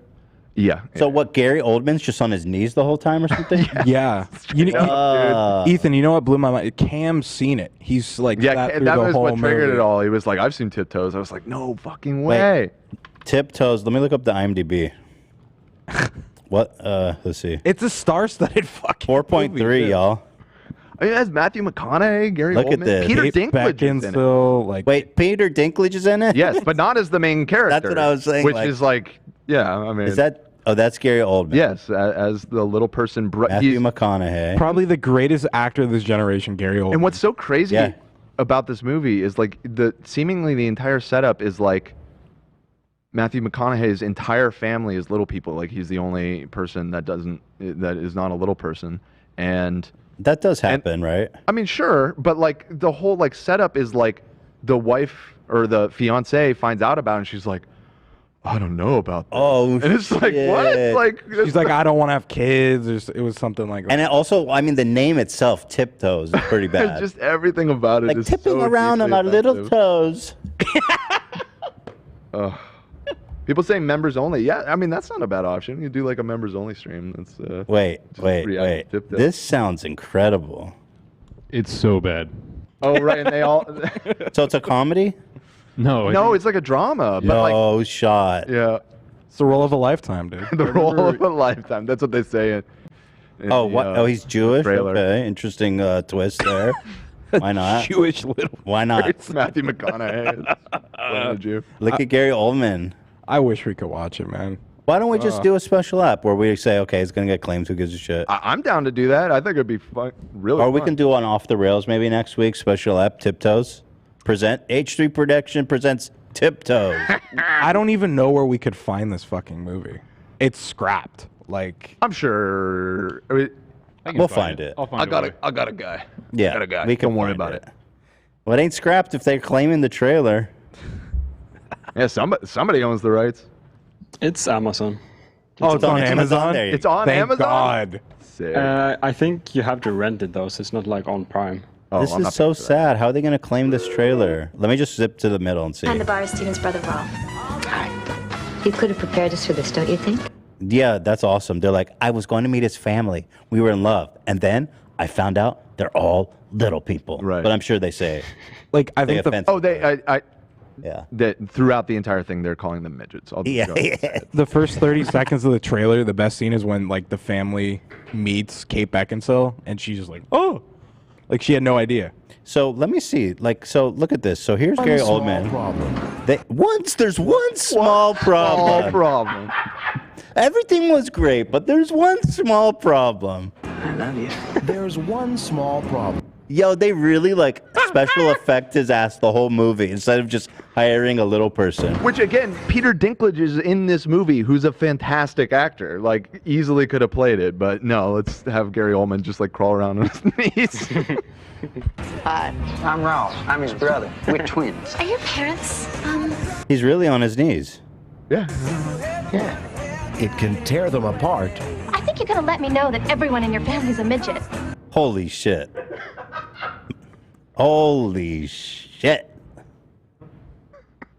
Role of a lifetime, baby. The role of a life. Yeah, later in the trailer, they're Do like, they and going in the for role of a lifetime. Do they Gary really say Oldman." that? Yes. Yes. Dude, we quote it all the time. When they show Gary Oldman's picture, Wait, I gotta see that. Yeah, they were trying to like Academy Award bait. Yes. For real. They thought this was, they really thought they were doing something here. Okay, wait, here, let's hear. Arquette, and in the role of a lifetime, Gary Oldman. No fucking way. We got to soundbite that. The role of a lifetime, Gary Oldman. Yeah, I'm sure Gary is thinking back fondly over his long career. Tiptoes. This motherfucker played Winston Churchill, but this is the role of Yeah. a lifetime. Role of a life. I love that. And in the role of a lifetime, Gary Oldman.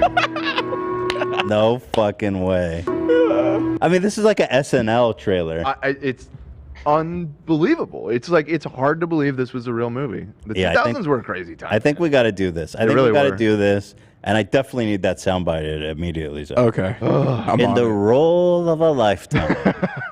Love that. That's powerful. Very powerful. All right, here's what's going to happen now. I got to go to the bathroom desperately. Okay. And then when I come back, we're going to talk about Cobra Tate being arrested. There's a video and photos and everything. And then we got to mobilize. We need people to answer for their association with this guy. We need to disavow. I think it's only fair. He's been on Fresh and Fit, right?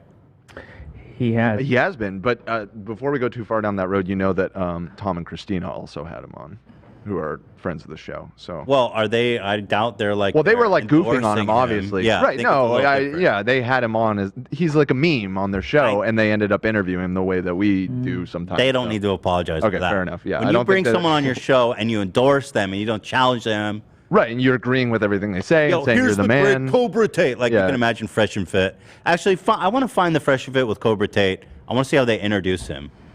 Sure. And I want to see, and I want you to pull up Michaela Peterson talking about him, and Rolo Tony Browntown if you can find it. That story about Michaela is so crazy too. She broke up her family for this guy, and then when they broke up, she said it didn't work out, but he's a great guy. He's a great guy. He's a great guy. One of the best. That's Jordan Peterson, ladies and gentlemen.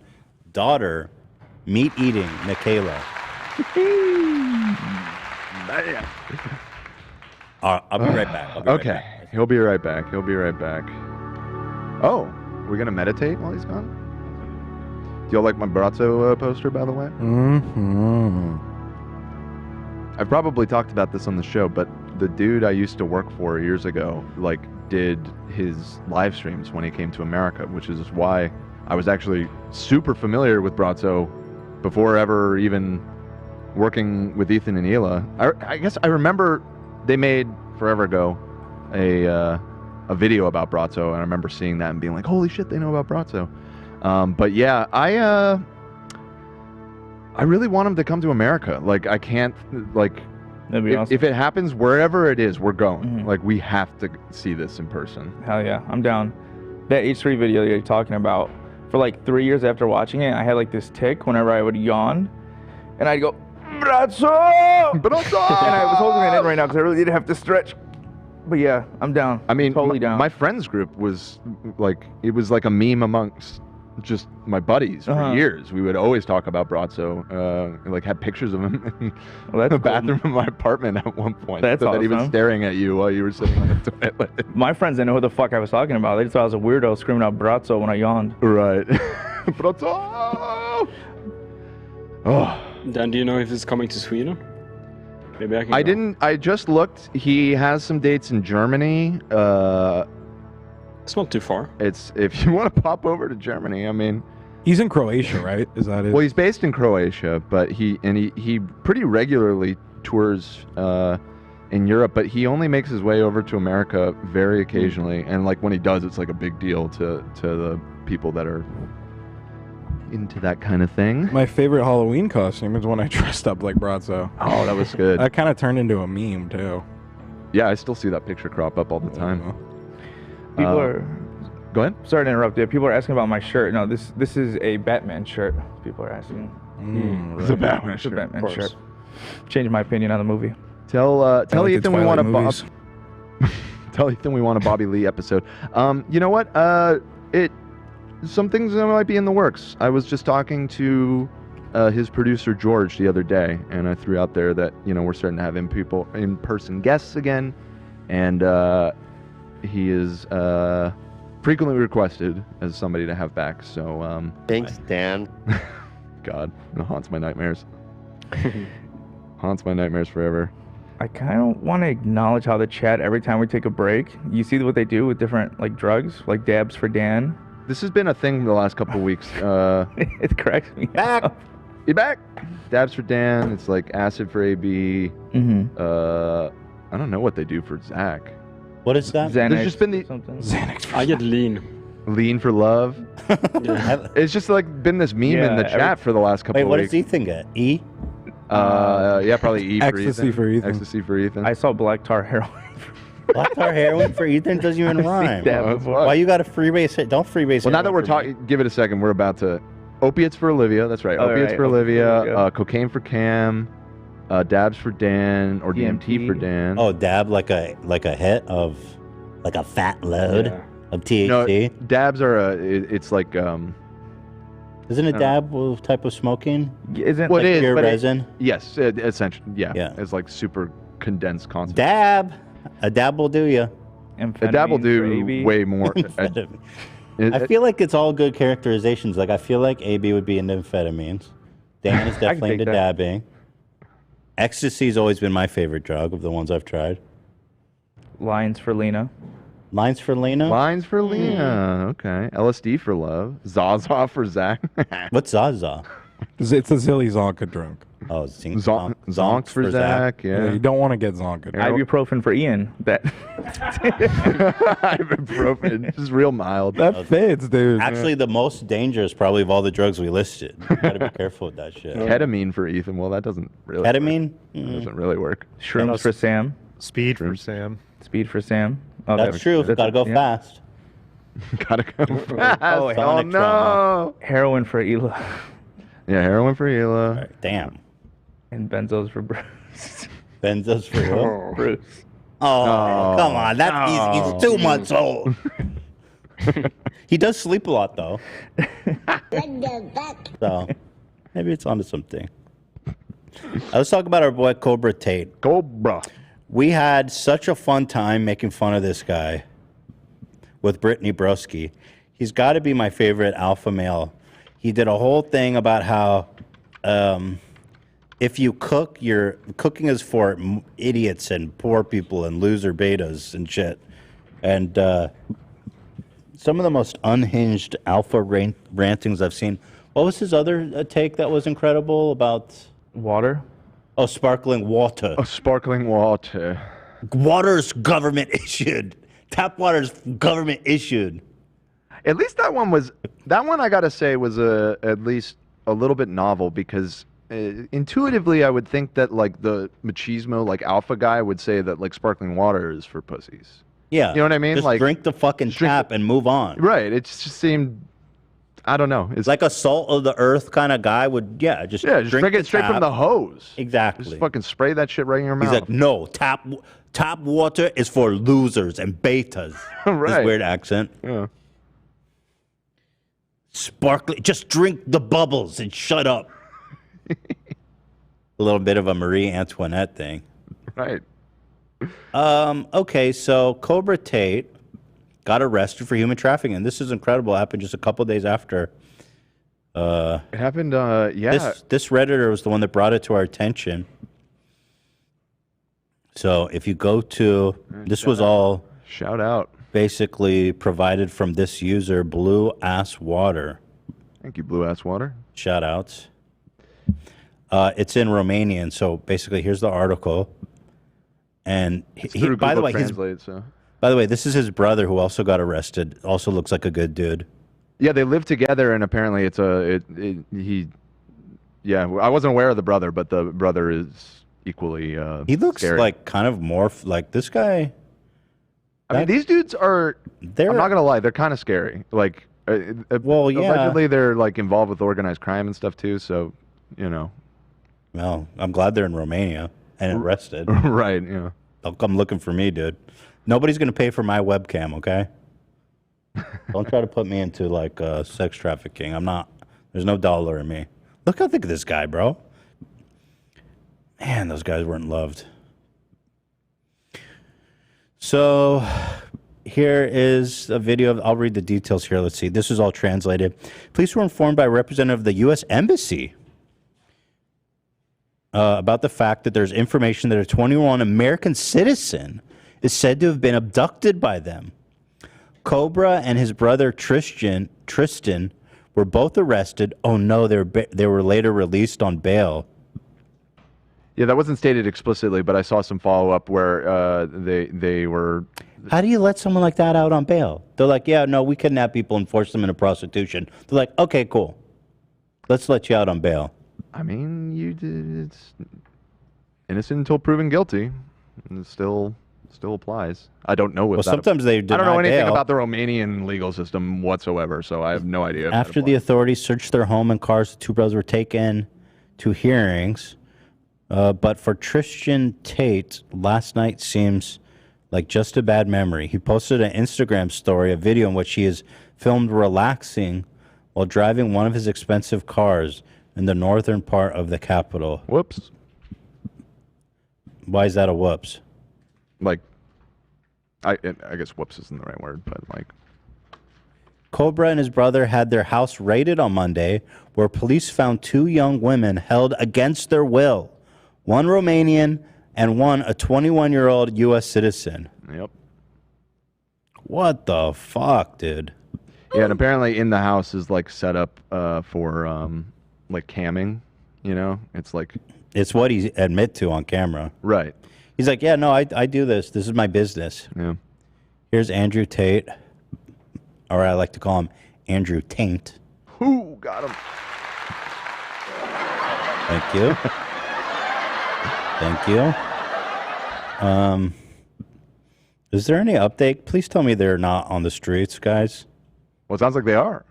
Oh, God. What a nightmare. I mean, you know, presuming they actually get charged, you know, there'll be a trial eventually, but they were able to rescue the. Well, that's good. The girls, so that's good. Yeah. I just don't understand. You go into someone's house, you find they have two people kidnapped, and then you let them out on bail. Like, I don't understand that. They're like, no, they kidnapped us and forced us into prostitution. They're like, okay, cool. Well, you know, go have a fun time, guys. Sorry, but that's too fucked up of a crime to let them out on bail. I mean, if they really are connected with organized crime and stuff, it could have been a bribe situation. Yeah, in Romania. Totally speculating here. I have no idea. I don't know that's true. I don't know shit about Romania. What am I even watching right now? Oh, here's the goons. The goon squad. Oh, shit. He's like, I bet you guys drink tap water. Oh, you fucking beta poor people. Oh. What is that sound? What was that? It's a cobra. Oh, okay. Oh. Interesting. Oh, here is not Cobra, but his brother's story.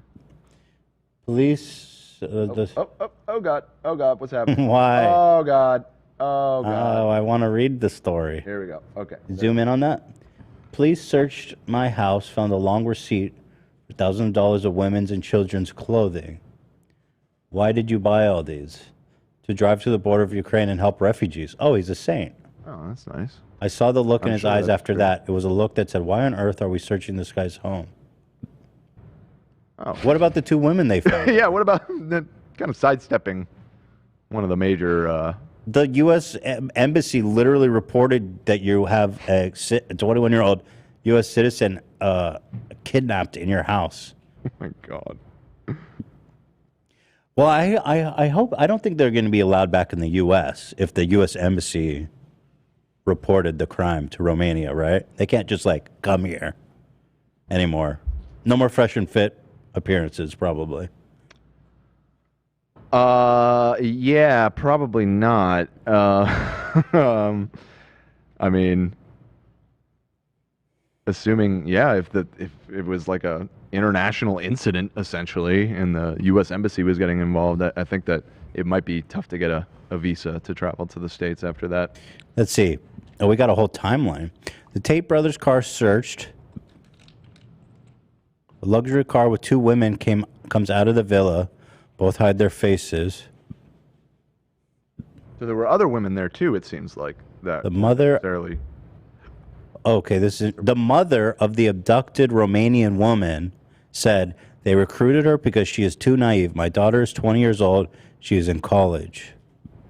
In front of the villa, a desperate woman appears, the mother of one of the girls who was in the villa owned by the Tate brothers, when the masked men broke in, Explains how her daughter, a second-year student, would have joined the English entourage. My child's a good child. She never bothered me. I always ask her if she had a boyfriend, and she would say, "No, mommy, I'm just going to college." She's a very good child. I think that's why they recruited her, because she's too naive. She told me she was going out for a drink with friends. It seemed strange to me from the beginning, since I saw pictures of the girl. He said of the guy. It seems like the translation's getting the genders wrong. You're right. Saw pictures of the guy that she said she was dating. I saw that he had a dubious face. I didn't like him, but I didn't say anything to my child. She had a dubious face. I mean, you essentially said the same thing about him.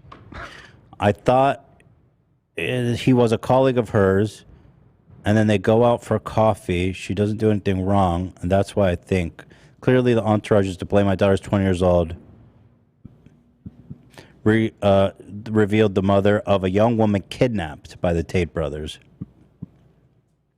The woman called her daughter's so-called friend fishmongers. Apparently, the young women who arrived in the entourage have been seduced with a career in modeling.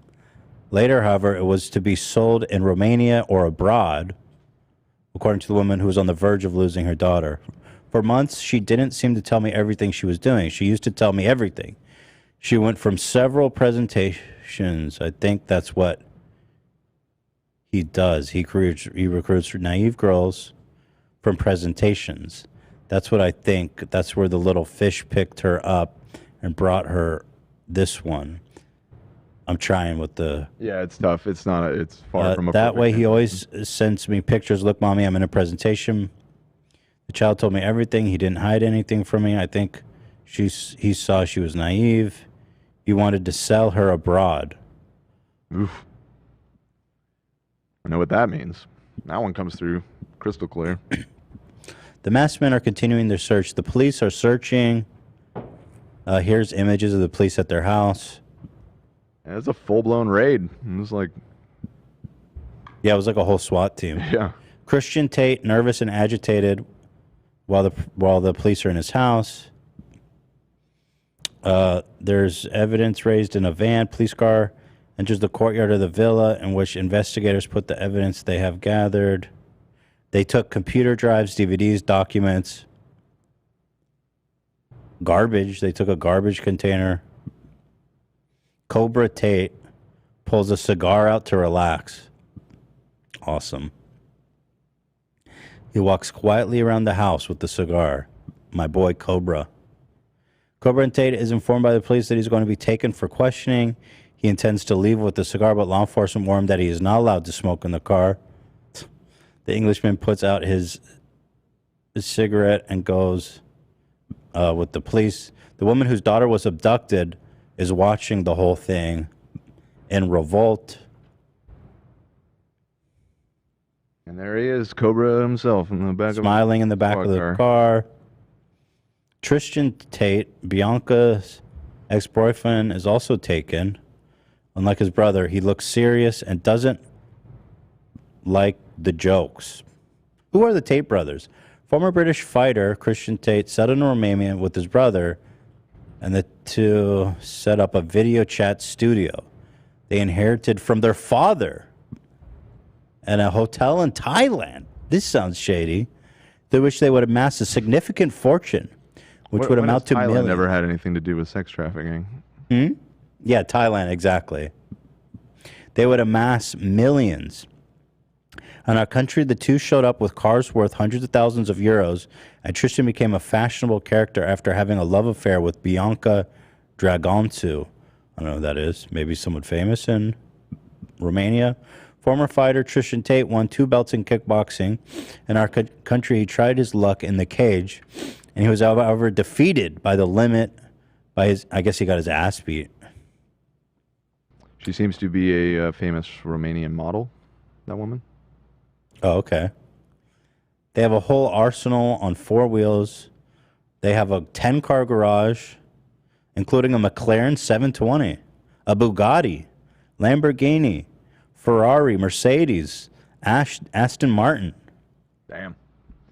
BMW, Porsche, McLaren, Rolls-Royce. So, hey, sex trafficking pays, guys. says crime doesn't pay? Well, until you get raided. Right. That's gonna Until the U.S. government reports you for right. kidnapping and trafficking. So here you go, a glimpse into the pinnacle of red pill pickup artists. This is it. These guys were on top of the game. These guys made it. AB found some clips with timestamps. It looks like, what do you have here? You have the one with Cobra Tate. Oh shit, Danny Gonzalez covered this? I thought this was like super niche. Evidently he did. So wait, I want to see what this person shared with us because it seems like there's other interesting videos. Here is him publicly admitting to human trafficking, offering to teach others. That's awesome. Right, this is what I... We saw this already, eh? Yeah, I don't know if we actually showed it on the show, but I had found, I think it was this thread. And then if you go on the Wayback Machine, because his website doesn't look anything like this now, so I was like, just to make sure that this isn't somebody trolling, I used the Wayback Machine to like last year and checked out his website. And sure enough, all of this was exactly as you're seeing it right now. So my name is Andrew Tate. I am a retired 4-time world champion kickboxer, now multimillionaire, the most competent person on the entire planet. They teach you about male-female interactions. How did I become rich? Webcam. Well, I'm an expert on all male-female interactions. I've been running a webcam studio for nearly a decade. I have over 75 girls work for me, and my business model is different than 99% of webcam studio owners. Over 50% of my employees were actually my girlfriend at the time. Whoa, that is horrific to admit to. And they're all my girlfriends. None were in the adult industry before they met me. Bro. That's believe it or not, so gnarly. If memory serves me right, the following pages are worse. Yo, that's so disturbing. My job was to get women to fall in love with me. Literally, that was my job. My job was to meet a girl, go on a few dates, sleep with her, test if she's quality. Test if she's quality. What the fuck? Get her to fall in love with me, and when she do anything I say, and then get her on a webcam so we could become rich together. Whether you agree or disagree with what I did, with the loyalty, submission, and love for me, doesn't matter. You cannot reject the results. And the results are simple. My girlfriends would do more than 99% of men's wives would do for them. Well, yeah, because you fucking kidnapped them. Right. You know. Yeah. If you threaten people, if you kidnap them and threaten them with violence, then sure. First thing, keeping 4 girlfriends all happy is hard work and leaves you with very little time. So you learn how to streamline getting new good girlfriends. All women are not created equal. This is how I came up with what is now the PhD system. This is like the dentist system in Always Sunny. You know? The implication. Demonstrate your value. Holy shit, you're real right. life. It really is. It's like unironically Yeah. the dentist. Oh, that's crazy. Get them on a boat out in the middle of the ocean. Right. It's the implication. And it's the implication that they can't escape. Holy shit. I learned the most efficient way to meet girls, get them through the dating process, get them in bed, test if they are good girls or not, and begin the process of them falling deeper and deeper into love. That is my skill. To extremely efficiently get women in love with me. That's it. And no one else on the internet is teaching this.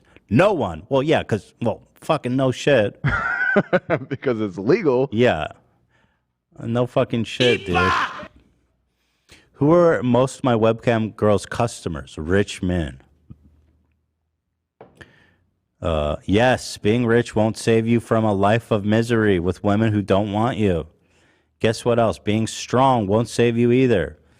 If you're shit with women, nothing you do financially or physically will save you. Look at Jeff Bezos. What? What does that mean?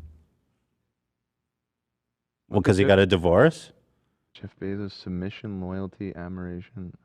It says, look at Jeff Bezos. Submission, loyalty, admiration, and love cannot be bought. It cannot be forced, and it's not luck. Jeff Bezos left his wife for some, his wife left him. It was the other way around. But he was already in a relationship. Okay, whatever. Who cares about Jeff Hell Bezos? yes. Will the PhD system change your life? Do you have a girl who will completely trust your decision, do anything you say, and love you deeply? Yes or no? The answer is yes. I guarantee 90% of you are lying to yourselves. Read the question again. Understand what I mean when I say anything. And ask yourself if you would ever test your belief if your answer is no. You're missing out on one of life's greatest pleasures. Doesn't matter. Having a slave. Yeah. Like what? Doesn't matter your age. You should have a loving girlfriend. If you're too busy to get one, good. The pH system was made for you. If you're happy touching your own dick, this power is not for you. Okay. I can only imagine like all these little fucking incels trying to follow his advice to become human traffickers. Ride my dick. Yikes. Dude. Crazy as fuck. So wait, what? I'm really surprised. Terrifying Alpha Male Club. Is this A lot of discourse around an old video? It's so interesting he covered this. It's our boy. for Cobra legal Tate. reasons. That was a joke.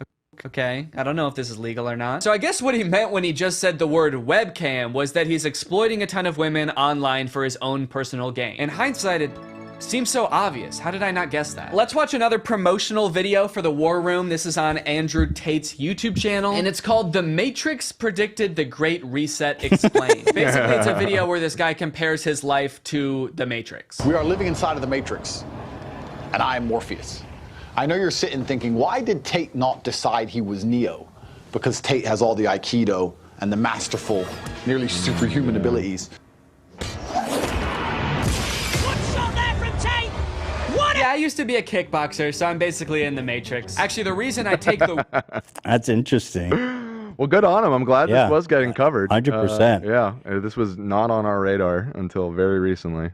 But I bet this is like a somewhat older video. I would like to... reason I wonder... Danny's video? Oh, no, it's from... Oh, it's recent. Feb 19. Just a couple months ago. And he's been making There the you rounds, I go, guess. buddy. Good on you. Yeah. It is a terrifying alpha club. Well done, sir. You know, a lot of people identify all this stuff. They go, this is what's the problem. This is really what's the problem. He actually found some real shit and talked about it. So good for you. You had a video you want me to watch, AB? You said you wanted to check out the Fresh and Oh, Fit yeah, with yeah. Tate. Yeah. This is awesome, guys. Fresh and fit. Good guys. Having the international human trafficker, kidnapper, sex slave ring leader, Andrew Tate. Precise. And with that said, man, Andrew, can you introduce yourself to the people for those that have been living under a rock and don't know who you are? Yeah, I'm the reason the internet broke. So I bring the fire. No, my name's Andrew Tate. I'm a 4-time kickboxing world champion, multimillionaire, extremely humble, nice guy.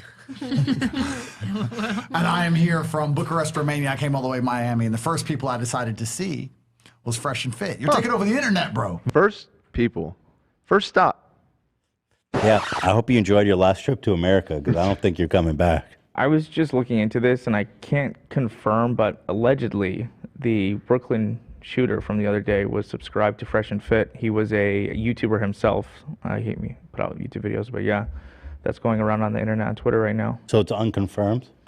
I mean, his channel's now deleted, but the person who leaked it seems legit. I mean, I've seen it all over. His Does it have account's like gone a now. picture of his sub following? Yeah. They found his channel, and then his subscriptions were public, and Fresh and Fit was. I mean, I can guess what he was watching. Oh, I don't know anything about the Brooklyn shooter. It's so commonplace that I barely even read anything about it. Yeah.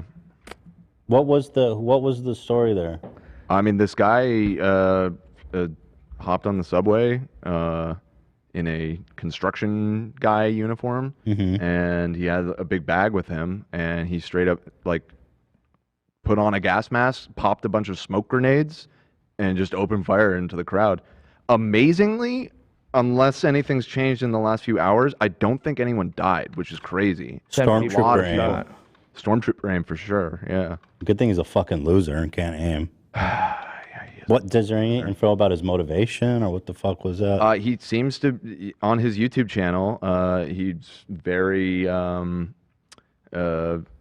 angry guy. He's a black guy. A lot of, he's very mad at whites, seems moderately mad at pretty much all other races.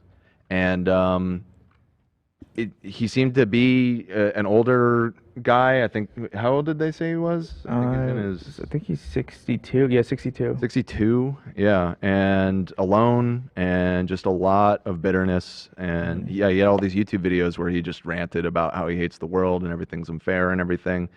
And yeah, I mean, it's pretty much the classic mass shooter profile, other than the fact that he's a black guy instead of a white guy. But the, kind of psych profile is very reminiscent.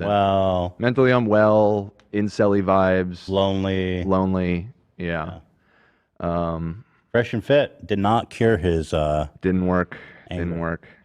Now, I mean, obviously, we're no fans of Fresh and Fit. No, I don't think he was subscribed to a lot of channels. Yeah, I think it was eyebrow raising seeing that was one of them. I agree. I don't want to put that on them. Yeah, but somebody's saying he might have been subscribed to PewDiePie, Mr. Beast too. I don't know. Right.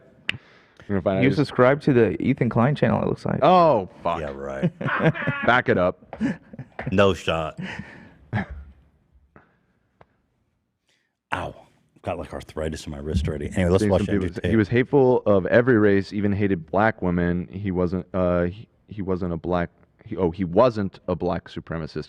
Yeah, I heard it being reported that he might be a black nationalist originally, but from the admittedly not much that I read this morning about him, it really did just remind me more of like the kind of incel-y mass shooter profile that unfortunately has come all see some conservative culture war stuff happening already.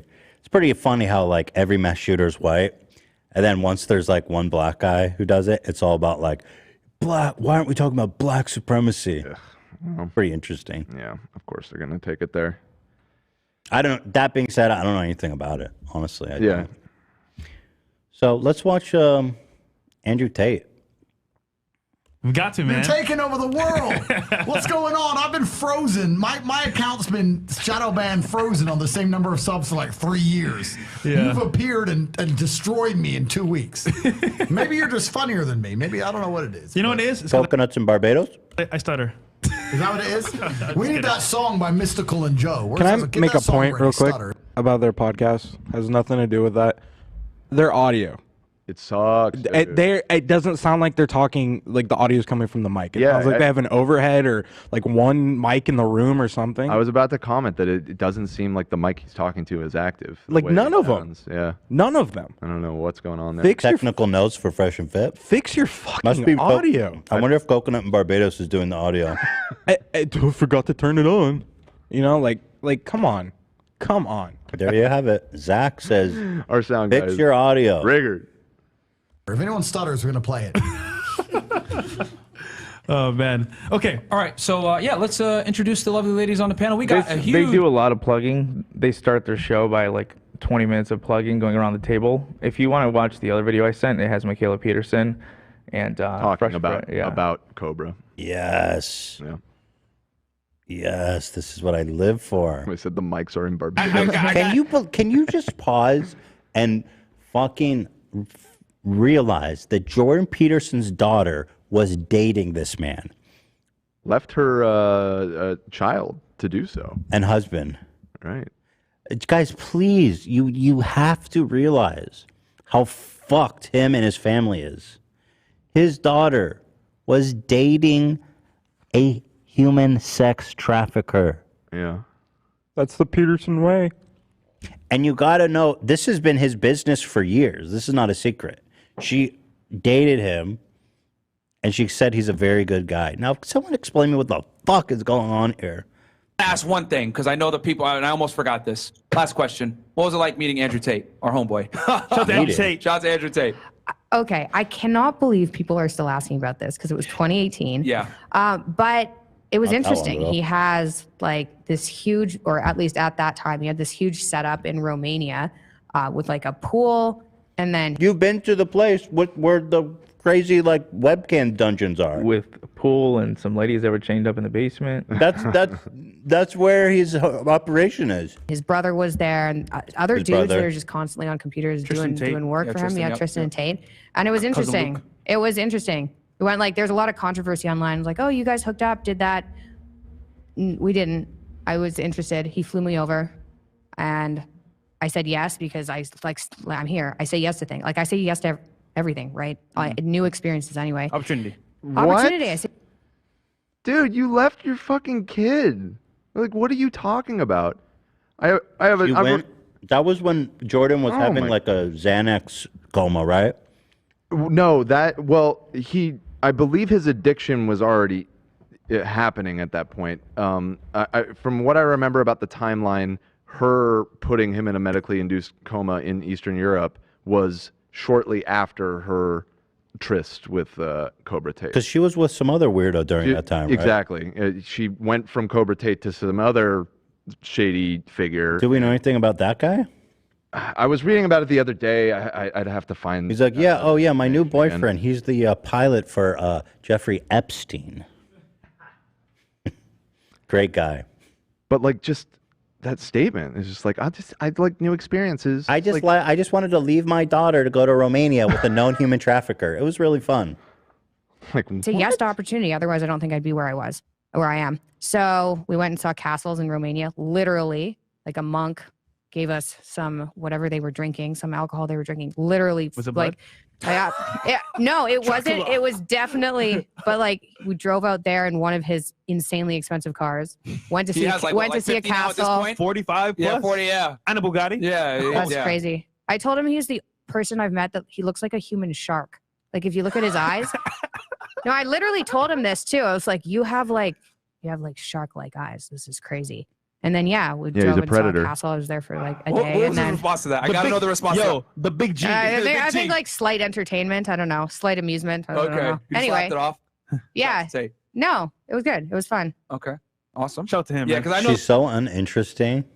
Literally, the human embodiment of a coattail rider. This woman has a club for people to eat meat only. Mm-hmm. The people are gonna want to know. Oh, what happened? What happened? So nothing happened. I saw castles. Had some vodka with Tristan. There you go. But I mean, we smoked cigars. Oh, okay. Yeah, I was trying to I was like, what do you guys do? Like, I don't know, who are you people? What is this? Anyway, I was there for like a day and then I flew home. Fair enough. Cool. So you flew to Romania for one day and then flew home? And you had time to go see castles? Weird. What a fucking liar, dude. That doesn't make any sense. What a fucking Weasley little liar, dude. Yep. How long? How far is the flight? Where does she live? In like Texas or some or LA? No, she's Canadian. Oh, right. They're in Toronto. Toronto. So what's the flight from Romania to Toronto? Oh, that's just a short hop. Like what? It's got to be like 13 that's just hours. a short 13-hour hop. Yeah. At least 13 hours, I would guess. Oh boy. I went there for one day, saw a sex compound, went and saw castles, did all this stuff, and then flew back. Literally lying. Yeah, of course she is.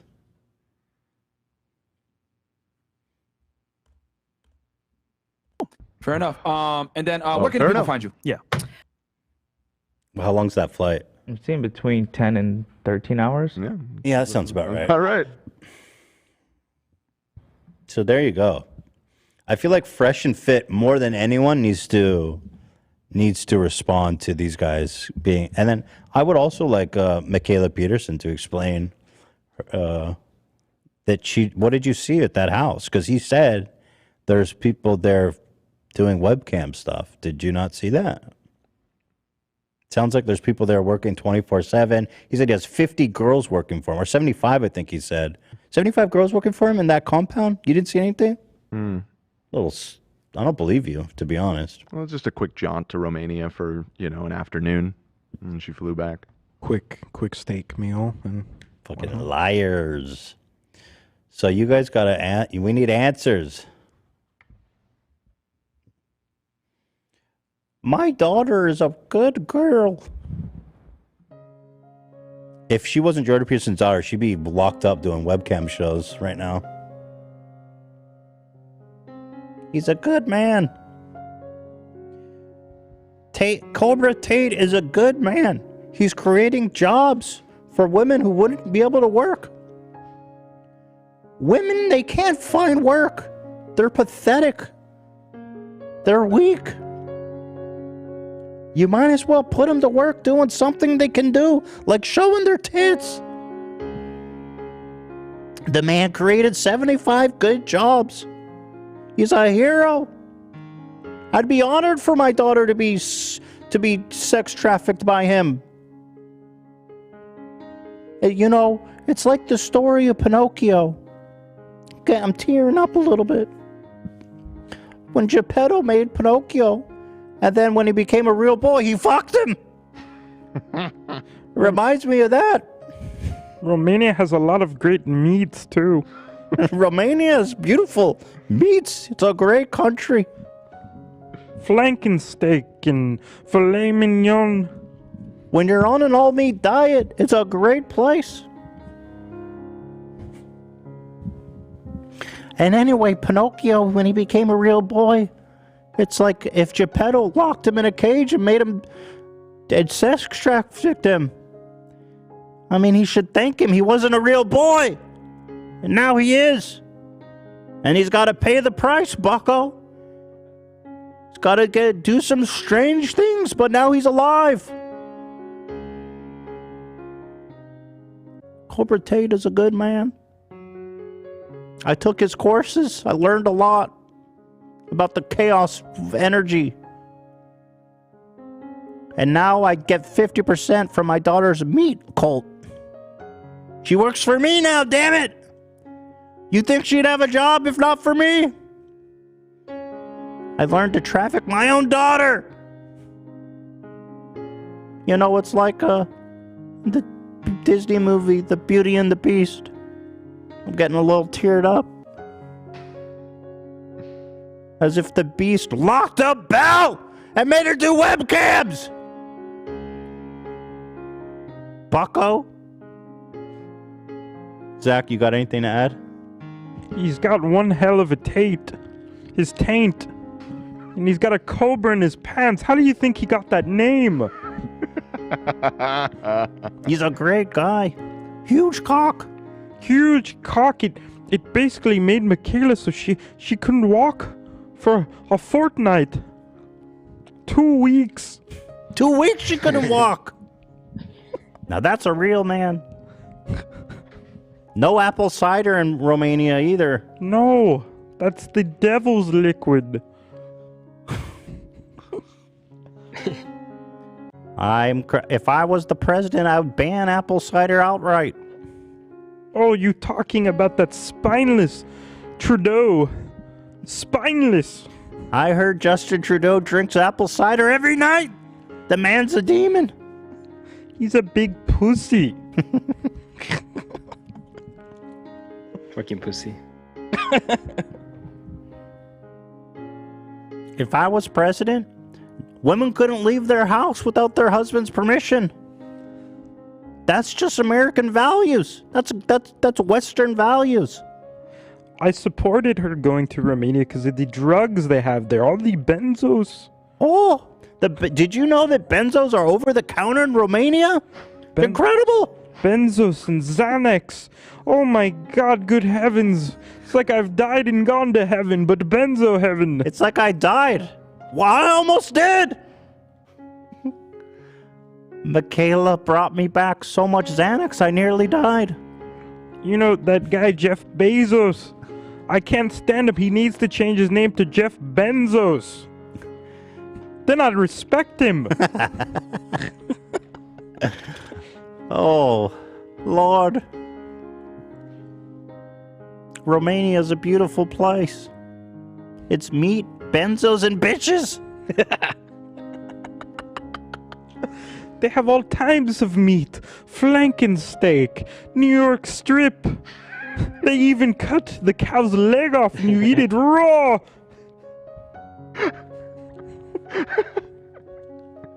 I would move there. Start my own webcam slavery gang. If I wasn't already a millionaire from you fucking idiots. I left my university, you know. Not because of other reasons, but because the lunches there were astronomical. No beef. No meat. No meat. No benzos. What was I meant to eat? A salad? My God, man. Ranch dressing? Think again, bucko. It's really, and these women, they're angry at society for existing. Oh boy, they're angry. So what we do is we lock them up and film them against their will. Now you've got a reason to live, bitch. Anyway, I need some benzos. I'm getting worked up. I need some benzos for my good friend Ben Shapiro. Me and Ben Shapiro love to do benzos together. A little Xanax, a little Klonopin is my favorite. I insert it rectally. It kicks in quicker. You know, Ben Shapiro, he's a true man, a true American. I respect him. And have you seen his sister? Have you seen the knockers on Ben's? Oh my God. I would love to get her on a webcam against her will. My goodness. She's got great moon balloons. Have you seen Ben Shapiro's sister? My goodness. I'd like to get my dick between those big fat titties. Milk for days. Nips for miles. I only eat meat. I tell you, I only eat meat, but I'd suck on those titties. I'd make an exception for her, bucko. Oh boy, I'm telling you. Let me tell you, Mr. Man. Let me tell you. She's got some mud flaps too. Oh, jeez. All right. All right. Let's put a stop to this. Anyway. Well, Jordan, it was great talking to you. It was a great time, and I just want to say that Cobra Tate is a good man. I'm posting his bail. I'm starting a GoFundMe. We need to get Cobra Tate out of prison. Because if Cobra Tate isn't kidnapping women and putting them into forced prostitution, just imagine how much more crime there would be of depraved men. Men are the real victims here. Men need to get their nut or they're going to kill people. We need to lock up more women. We need to free Cobra Tate. Also, this money's going towards more benzos for me. That is all. The Romanian doctors, they give me blood transfusions every week so I can take more benzos. I've already skipped to the front of the organ donor line. I've got a new kidney so I can take more benzos. Okay. Kill the music. I've got 2 new kidneys. Cut them off. From these women locked in Cobra. That was really rude, Dan. Oh. Yeah, I guess Ethan said we could have just ended it right there, but Anyway, guys, thanks for watching. Did I get canceled again, or how was the... I don't know. I mean, people seem to be having a really good time this episode. So... Okay. I'm having a blast. Maybe the people... Are you saying that ironically? No. Oh, okay. No, everybody's... I mean, it's been good vibes in the chat, so... Okay, that's good. Good vibes in the chat. No? Maybe some people took our advice. I do have to say the tomatoes were starting to come out at the tail end of the whole... Oh, no. The dueling Jordans. Come on. It's Jordan Peterson. Do you not know about the feminine chaos energy? Those tomatoes, that's no good, man. No joke. You need meat. The last time I had a tomato, I went into a catatonic state. Beefsteak tomato. Beefsteak. Throwing tomatoes is attempted murder. Whatever you do, don't throw apples. My God, man. That's attempted murder. My God, man. All right. Good Lord. We'll see you all on Friday. We have iDubbbz and Anissa here. Oh, iDubbbz and Anissa are coming to discuss the boxing event. Yep. And also, there's some really good Keemstar drama. I guess iDubbbz made fun of Keemstar and he almost cried. Yeah. Oh, it got a lot juicier during the show as well. Oh, God. Please, God. Beautiful. Please, God, answer my prayers. Please, Keemstar, cry for me. Just one tear. Just let me. Come on. I want to lick your tears. You're like Cartman. I want to lick your tears. What is that, Please, Cal? Steve Star. Your sweet tears, Cal. Yes, please. All right.